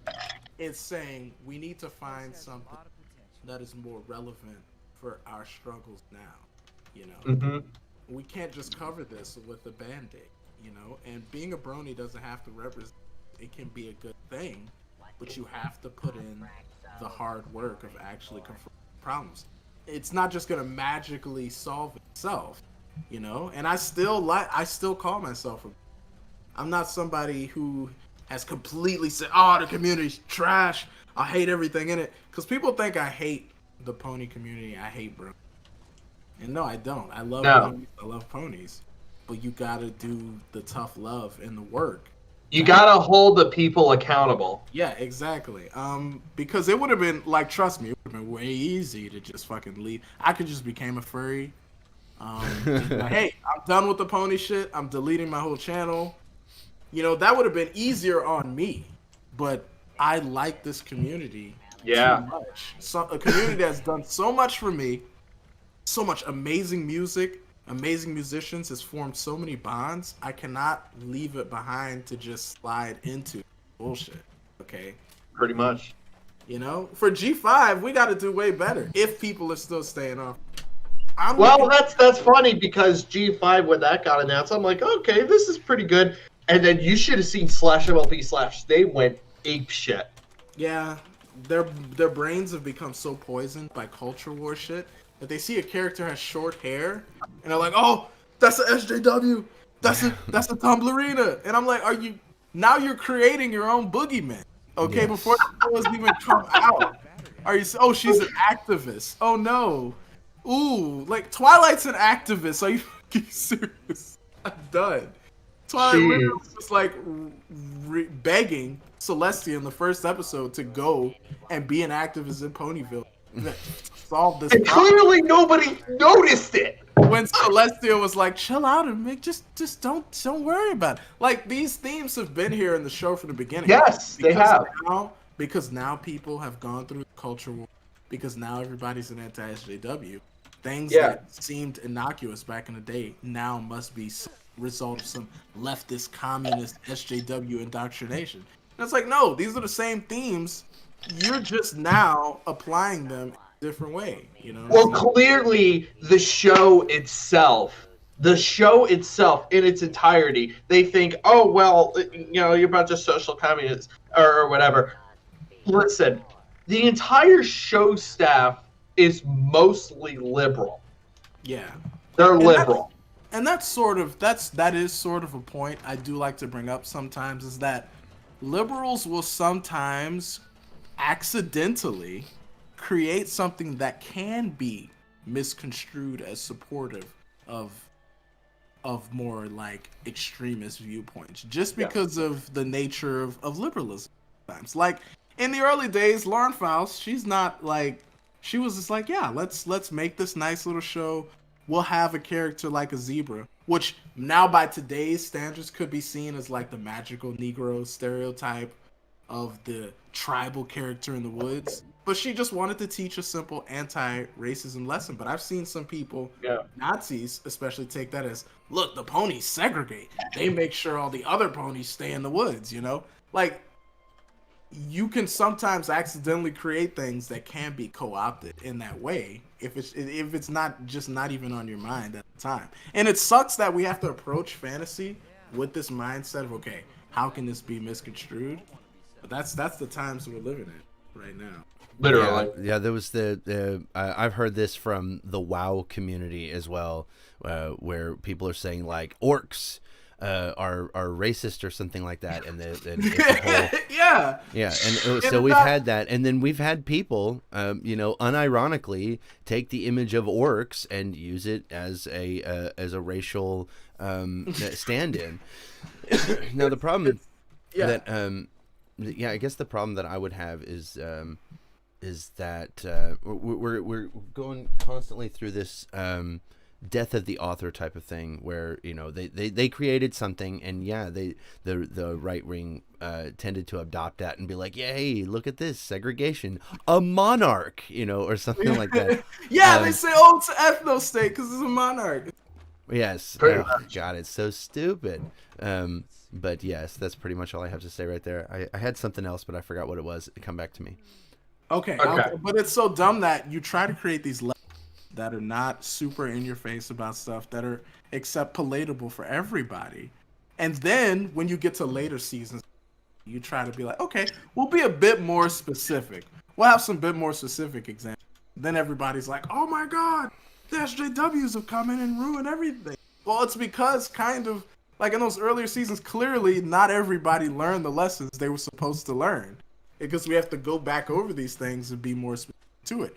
Fantasy will always reflect our world at the time, whether we want to or not. Tolkien was fighting a war at the time, and that in World War One, I think, or Mhm. two, and that influenced the way he created his fantasy world. So our escapist media will always subtly It's reflect like actual ongoing division at the Nazism is time. not as Like prevalent think as it used to about be, but it the still exists. socio-political climate Absolutely, when dude. My Little Pony was first created. It was 2010, 2011. You're at the tail end of the Bush years, Yeah. up until 2016, and people were doing pretty good. I would say, like everybody was like, "Oh yeah, liberals are great. Obama's great. He's coming in. He's changing everything." There was no Trump. There was none of that. Not even the rumbling of that. No Gamergate. That came in around 2014, 2015. So the media at that time was super positive and wholesome and more liberal. Not even just the right wing, but just liberal to reflect our socio-political climate at the time. Now think about Chancellor Naysay and all Yeah, that we're stuff talking and about when the that FedEx came in. thing. We're at the tail end of the Trump years, and Yeah. we have a different socio-political climate, so the show changes to adapt to that. And that's just the way things are going to be, you know? It's not that SJWs are coming in and ruining everything. It's just, as human beings, we create fiction that is influenced by what we like and what we believe in, based on what's going on in the world. The one thing that I find it really funny about Bronies is that they always tend to be behind the curve. It seems like the Bronies are like a couple years behind the rest of the world when it comes to whatever's going around in pop culture. And so if you look back to 2016, 2017 era, that type of shit. I mean, that was the height of like anti-SJW YouTube. That shit was so incredibly just far-reaching. It was everywhere. You couldn't go anywhere on YouTube without being confronted with right-wing propaganda type shit. Where all we're gonna do, like, YouTube was almost exclusively a conservative talking head website with a couple of very small feminist YouTube channels that existed solely to be bullied by these massive, the skeptic community and all those dumb fucks. There was no left-wing YouTube. There was no BreadTube. It was crazy. And I feel like the Bronies are kind of in that era now where we're waking up and being like, we need to, not foster this type of thing, because if we remember correctly, the culmination of all of that propaganda just being allowed to float around was not only January 6th, but also Charlottesville. Somebody in my chat said that it's like actual Nazism is not as prevalent as it used to be, but it still exists, and that's because of things like Charlottesville. Charlottesville was a massive PR nightmare for Nazis. That went so fucking bad for them. And that would not have gone as well. Or that would have not have gone bad for the Nazis if we all just stood back and said, well, I guess they've got their freedom of speech and they should totally just go out there and be able to do whatever they want. We shouldn't counter protest them at all. That kind of shit, Saying that Bronies are behind the curve, you're right. When it comes to memes, we're usually like a few months behind. But yeah, socio-political stuff, we are definitely stuck in 2015. A lot of rough stuff. You go in the EQD comment section, and it's basically just skeptic YouTube. It's basically skeptic YouTube. Yeah, it's insane.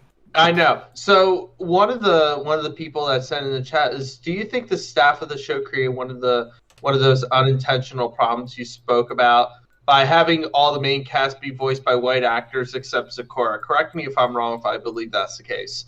I don't think that was one of the issues. I think that was because they just based their studios out of Vancouver, and they have a lot of white Canadian actresses up there. But that does create an issue. I think the greater issue is things like them unintentionally doing that to Zakora in terms of where she stays and how she integrates with the show. Like, think about this. There has never been another zebra in the show whatsoever, and this is partially because of a Hasbro mandate. an artist for IDW talked about this that Hasbro mandated there be no other zebras. Now, I think this is because of sort of a liberal reaction where they're like, oh God, we've created this stereotype. We can't have any other zebras. But that unintentionally feeds into the right-wing narrative of no black people are allowed to exist in this world. They unintentionally have made it the problem even worse by not going back to it. They've never let Zecora even talk about like going back to her home or anything like that. She is just off to the side, hidden in the forest. They bring her back. They trot her out for a few episodes. But we will learn nothing about her because they don't know how to deal with the socio-political results of creating, basically, the black character. You know? they haven't brought the Buffaloes back either for that instance. So, like, the Buffaloes, we can't even do that anymore.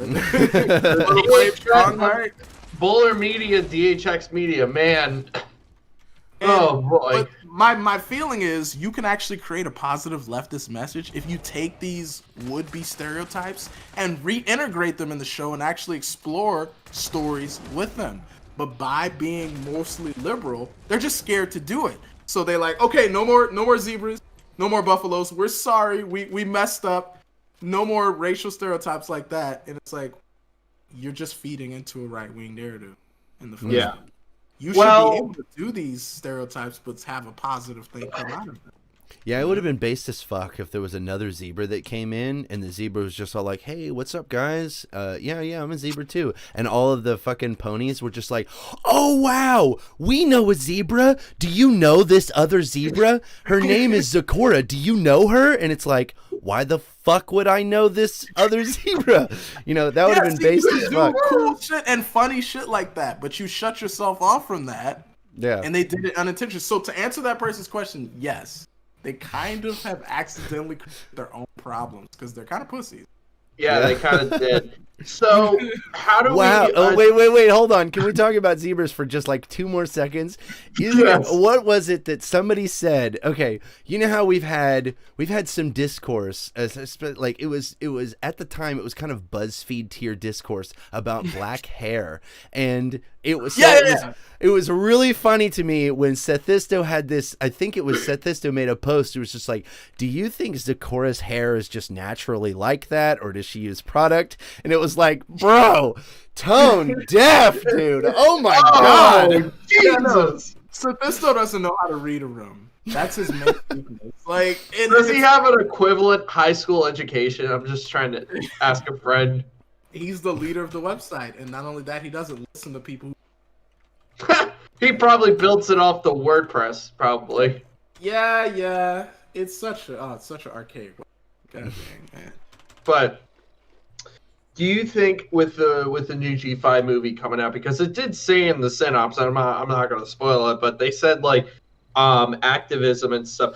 I feel like, have they written the story already before the January 6th insurrection? Because I feel like by the time the decade ends, we're going to like see some changes around My Little Pony's G5 entire premise. And as you said about Woot's statement about the Obama, Bush, and Trump years about different perspectives, do you think G5 is going to have a different perspective of teaching people that about accountability?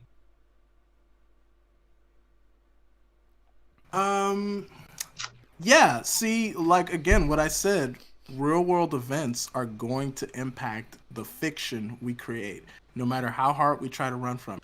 As a matter of fact, I think a lot of the main issues with right-wing fiction content that they've been trying to create in the wake of, like, Comicsgate and stuff like that is that you can see that they're trying so hard to go in the other direction of not making it relatable to the real world at all that it becomes bad stories and it seems kind of forced. Like everybody's a smiling blonde, ultra blonde bimbo who shoots up guns and stuff and does all stuff. And they're not creating stories that people actually want to see. They're basically creating just like safe for work porn. And it's like, you can find a balance, right? Yeah. You can find a balance of not being an ultra woke show that is super real world based and between escapism fantasy, and navigating that balance will get you an interesting show that people want to watch. Yeah. You know, so yeah, I think MLP is gonna deal with some things. Probably not the January 6th thing, but it is gonna deal with themes of racism stuff, maybe in a more in depth manner than Friendship is Magic did. And this is gonna get the show branded a ultra woke show. I mean, it's already started just from the description. Yeah. You know, I don't think Hasbro's gonna go super woke. I mean, it is still Hasbro. The showrunners do not have as much flexibility as when creating content as shows like Gravity Falls or Steven Universe might have, because they're not controlled. Well, in the case of Gravity Falls, but they're not ultra controlled by this kind of behind the times toy company that doesn't even know how to sell its own product right. Like, think about all the. Have you ever seen any toys for like any of like the new characters in the show that they've made, like Smolder or Gabby the Griffin or anything? Have you even seen any Gilded toys? Yeah, I'm like, where are they? Like, Hasbro doesn't know what to do with its own merchandise. You know, And it's like the Bronies already make their own merchandise already. Yeah, and we wouldn't have to if Hasbro was actually on top of it. You know, they actually licensed it out to us through We Love Fine and stuff like that. They're like, yeah, y'all can make your stuff because we have no clue. You know, we just want more. We want to fight Monster High. Well, Hasbro has faced backlash before about the term cancel culture and all that sort of stuff. I mean, not only with My Little Pony, but Mr. Potato Head. They literally politicized Mr. Potato Head. Yeah. Well, that's the thing, is that the right wing. God. Like I said before, that the right wing tends to adopt language for their own ends, and it doesn't matter what the actual definitions are. They will just take whatever people say and just kind of run with it and try to force it to have a different meaning, and that's not something the left really does very much. So cancel culture is a very specific, very singular type of thing, and they've decided that cancel culture is when people criticize me, and that's wrong. And so the thing is, the thing that I liked about My Little Pony, if we're going back to like media in general, the thing I liked about My Little Pony was that it had strong female characters, that they were willing to show them fail. That was another thing that I've noticed in media today, is that like you'll have these Superwoman and or whatever, Wonder Woman rather, and these Marvel movies with these strong female characters, but it's like they're scared to have them fail. It's like they're scared to show a woman fucking up or doing something wrong. It's the weirdest thing to me. And so these characters come off as very one-dimensional. It's kind of the whole problem that we had with Star Wars, is that like the main character was this ultra fucking perfect character that needed like almost no training and was just like a full-out Jedi like from day one and all this other bullshit. And so MLP was willing to do that. And so the one thing that I have when I talk about G5, the only thing that I'm worried about is that they're going to have, it's going to be a reboot of Generation 3 and Generation 3.5, where it was the all of the characters were fucking perfect, and like they never did anything wrong, and none of them ever screwed up or made a wrong decision or whatever. And the whole antagonism of the entire show was that, I don't know, that we need to, put together a freaking necklace for our friend, and we don't want them to find out. It has to be a surprise. And that's like the antagonism of the whole literally show. Minty's Christmas. Yes, Minty Christmas was I think a Generation 3, Generation 3.5 type of thing. Generation 3. And yes, Generation 3 was just like that. And I just hope to God that G5 doesn't do that same thing. I don't think it will, because I really do pray that they get good writers for this, because at this point it's like Hasbro, I'm worried that Hasbro is going to take writers literally from their corporate line basis of lists and just say, oh, I'll pick this writer and all this stuff. I feel like it's best to do a quick background check on these writers. As far as I know, the 2 writers that are going to be on this, I've never heard of the films that they've written before, but hopefully they will learn from what G4 and the Brony fandom has to offer. Because I feel like the writer needs to have some context of what, the community is. Well, I don't really believe too much in trying Minty Root, to, like, A Very Minty really Christmas is into literally one of my what a favorite writer's MLP done movies of before all they do time. So something, I'm totally because right a lot there of with times you. we've had some writers that have done great episodes on Pony. Yeah. But this was kind of their first major shot at writing for a cartoon, and they did great work. So I want to see what they do first.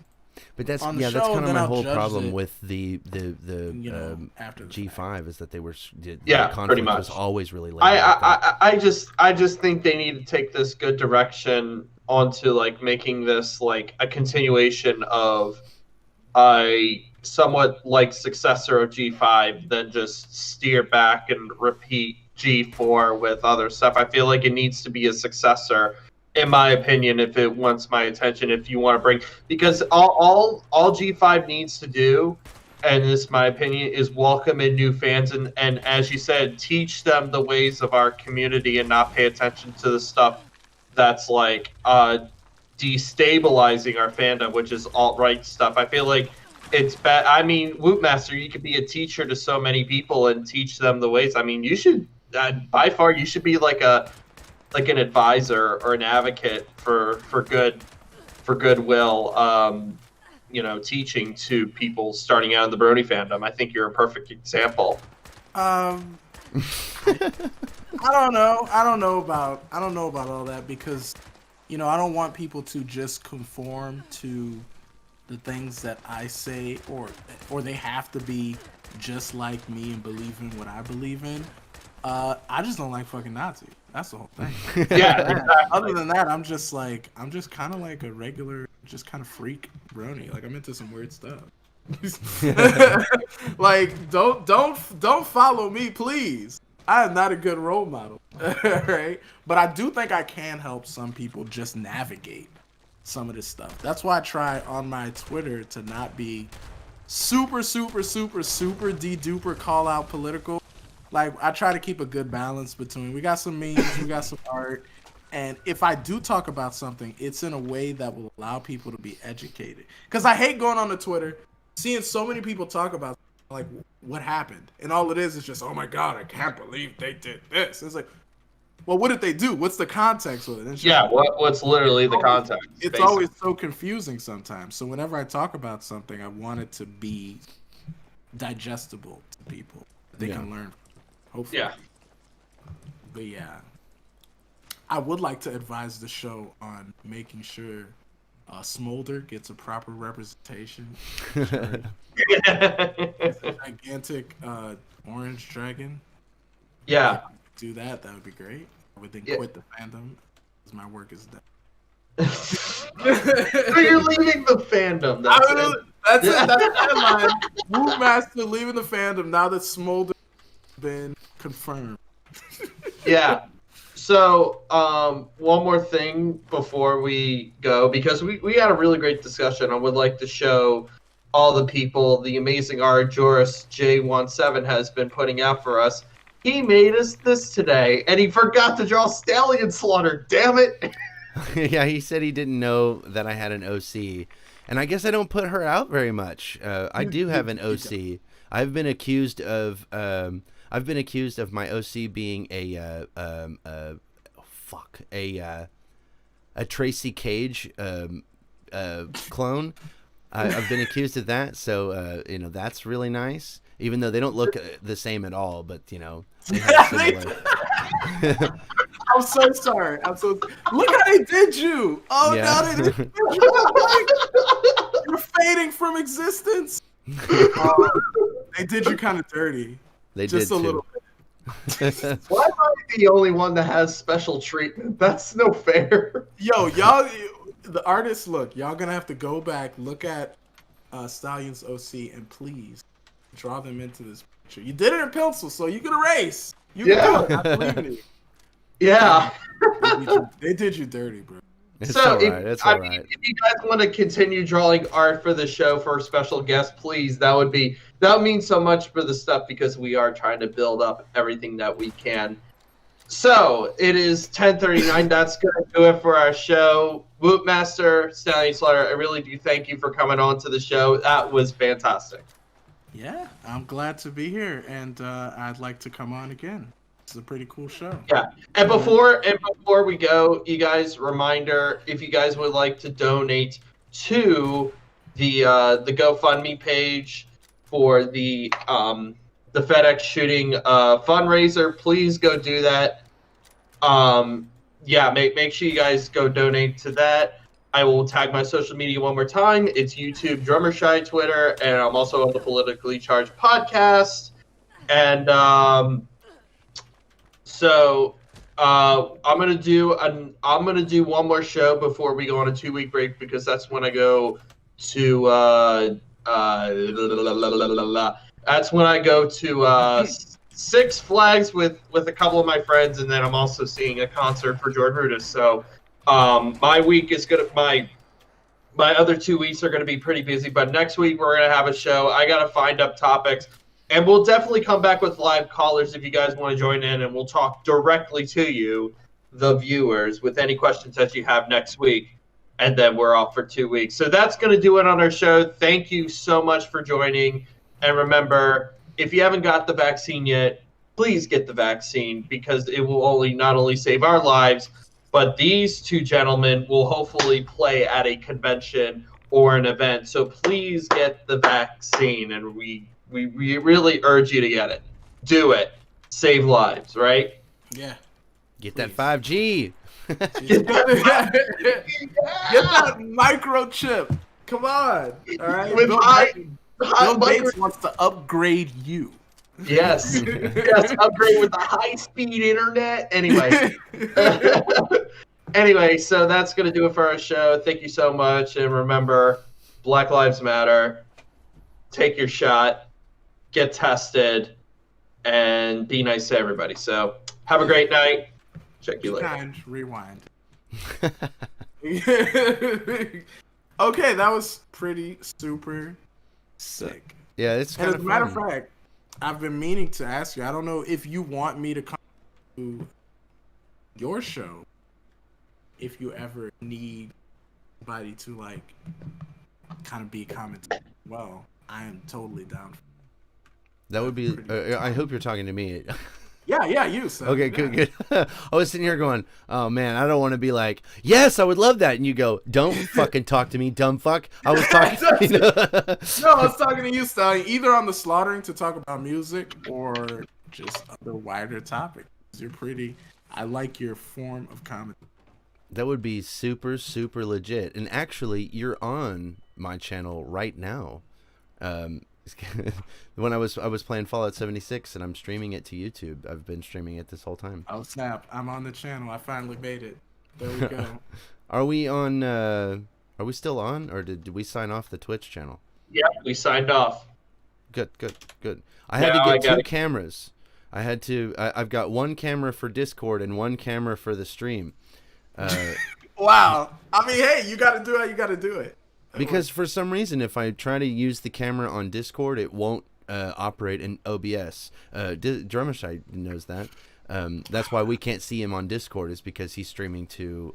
That's so dumb. Because I popped over to the Twitch to see the art, and I'm like, wait, there he is. Yeah. He's there in all his glory. but I had to integrate my cam.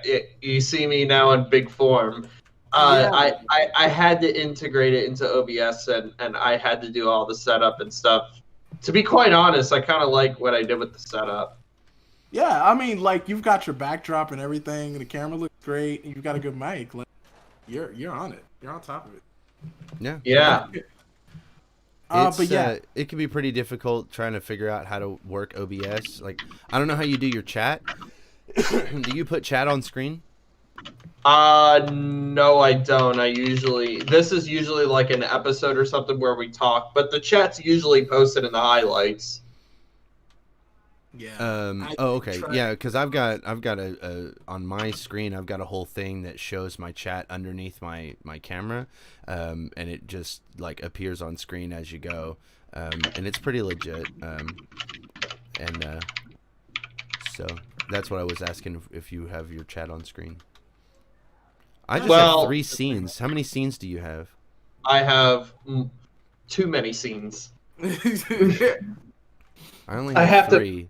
I've got full screen, then I've got my slaughtering screen, and then my gaming screen, and that's it. Oh, I have a standby.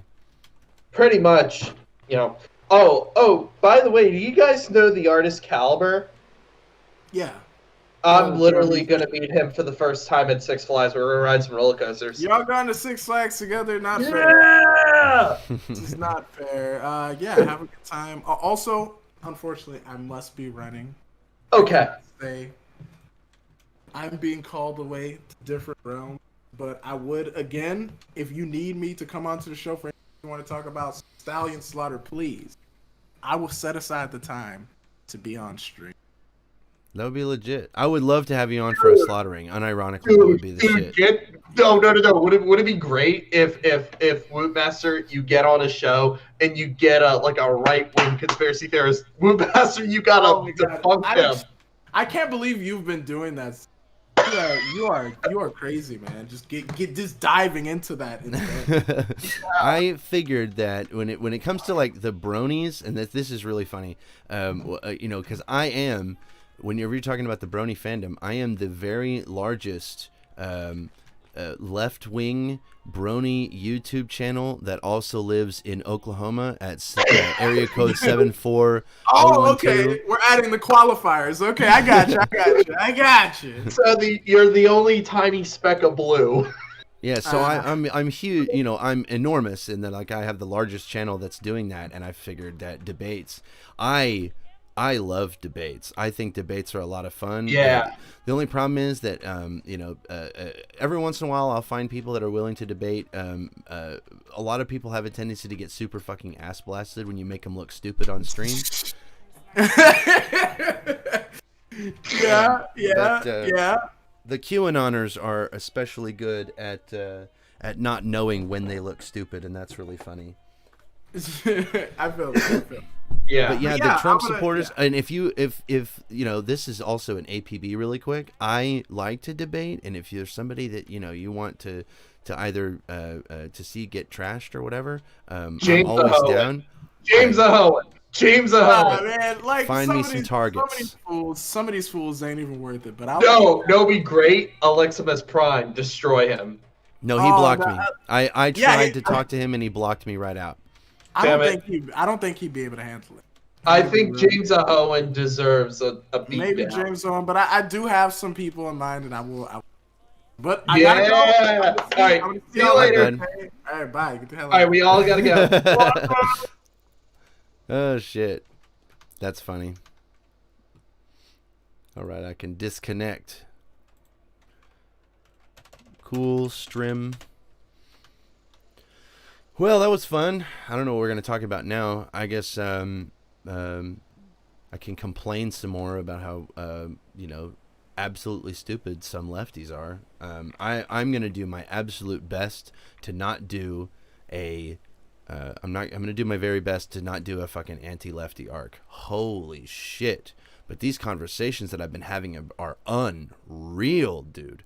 Like, these people have a completely naive and like privileged view of how violence works. It's amazing to me that these people can look at situations. I've had people literally tell me to my face that there is no circumstances where lethal force is justified. And it's like, okay, well then I guess you're at a point where you're just so ideologically opposed to cops that you cannot imagine a justified shooting, and so you're gonna find something to lambast about it. And there's just those people, I don't understand if there's even a point in talking to them. It's crazy to me. But Yes, unironically, why didn't they just shoot the knife out of the bad guy's hand? Yes, unironically, people are saying that shit. Like, oh, okay. So the one girl has the girl in pink pinned against the car, and she's got the knife bag. And what I would do is that I would raise my voice to disperse the crowd, and then I would grab her and put her into a submission hold and disarm her. And then I would hold her on the ground while, I fucking, waited until they, until she calmed down, and then it would have all been good. Maybe I'll get stabbed. Maybe the girl, while I'm dispersing the crowd, will also get stabbed. Maybe we'll both die, but at least she didn't get shot by a cop. I'm just happy. Even if I and she both get shot and killed, at least she didn't get shot by a cop, or stabbed and killed, then at least she didn't get shot by a cop. And that's really all we care about, is cops bad. All the cops are bad. Bad cops. Blah. And that's my whole ideology. That's the only thing I ever give a fuck about. Abolish the police.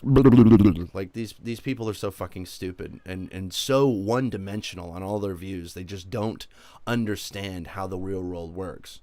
It's not like a fucking video game. There ain't no VATS to slow time and get a crit shot. Yes, that is, but it is amazing to me. I feel like these people are watching too much anime. They're just sitting around just being like, I have studied the Maibatsu Batsu Gatsu Datsu technique in fucking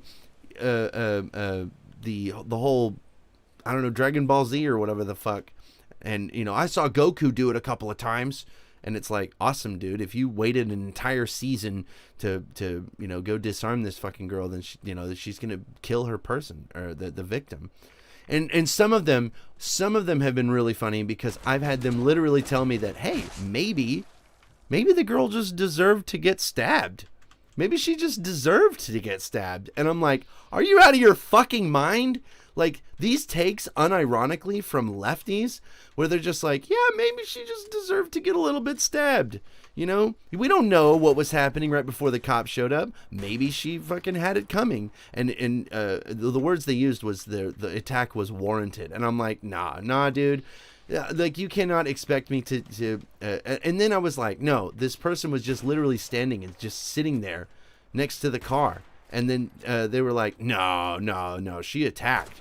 And then we looked up the video, and she looks at it and she goes, well, see right here, when the one girl attacks her with a freaking knife, she engages. And I'm like, okay, so if you're not literally just standing there taking a stabbing, that's the only fucking way that somebody can intervene with lethal force, you're out of your fucking mind. And so it's really weird. I'm getting some really weird, I'm getting some really weird vibes from this entire discourse where we go from, like, literally victim blaming, where it's like, well, maybe this girl in pink was like an awful person and she had it coming and she should have been fucking stabbed. We don't know. And we prevented, but the cop shooting that girl prevented a righteous stabbing or some crazy shit like that. And then there's people that keep bringing up the Kyle Rittenhouse thing and be like, well, you know what? And he's white, and so whatever. And it really gives me the vibe. Hot take here, okay? Stick with me. It really gives me the vibe like this shooting would be totally justified if she were white. Nobody would be sitting there and calling this a murder if that girl was white. There's no possible way. And then people want to make the case to be like, well, if she was white, she wouldn't have been shot. And it's like, there is no point to entertaining historical counterfactuals. These concepts don't exist. Like, there's no point to it. There's no utility in it.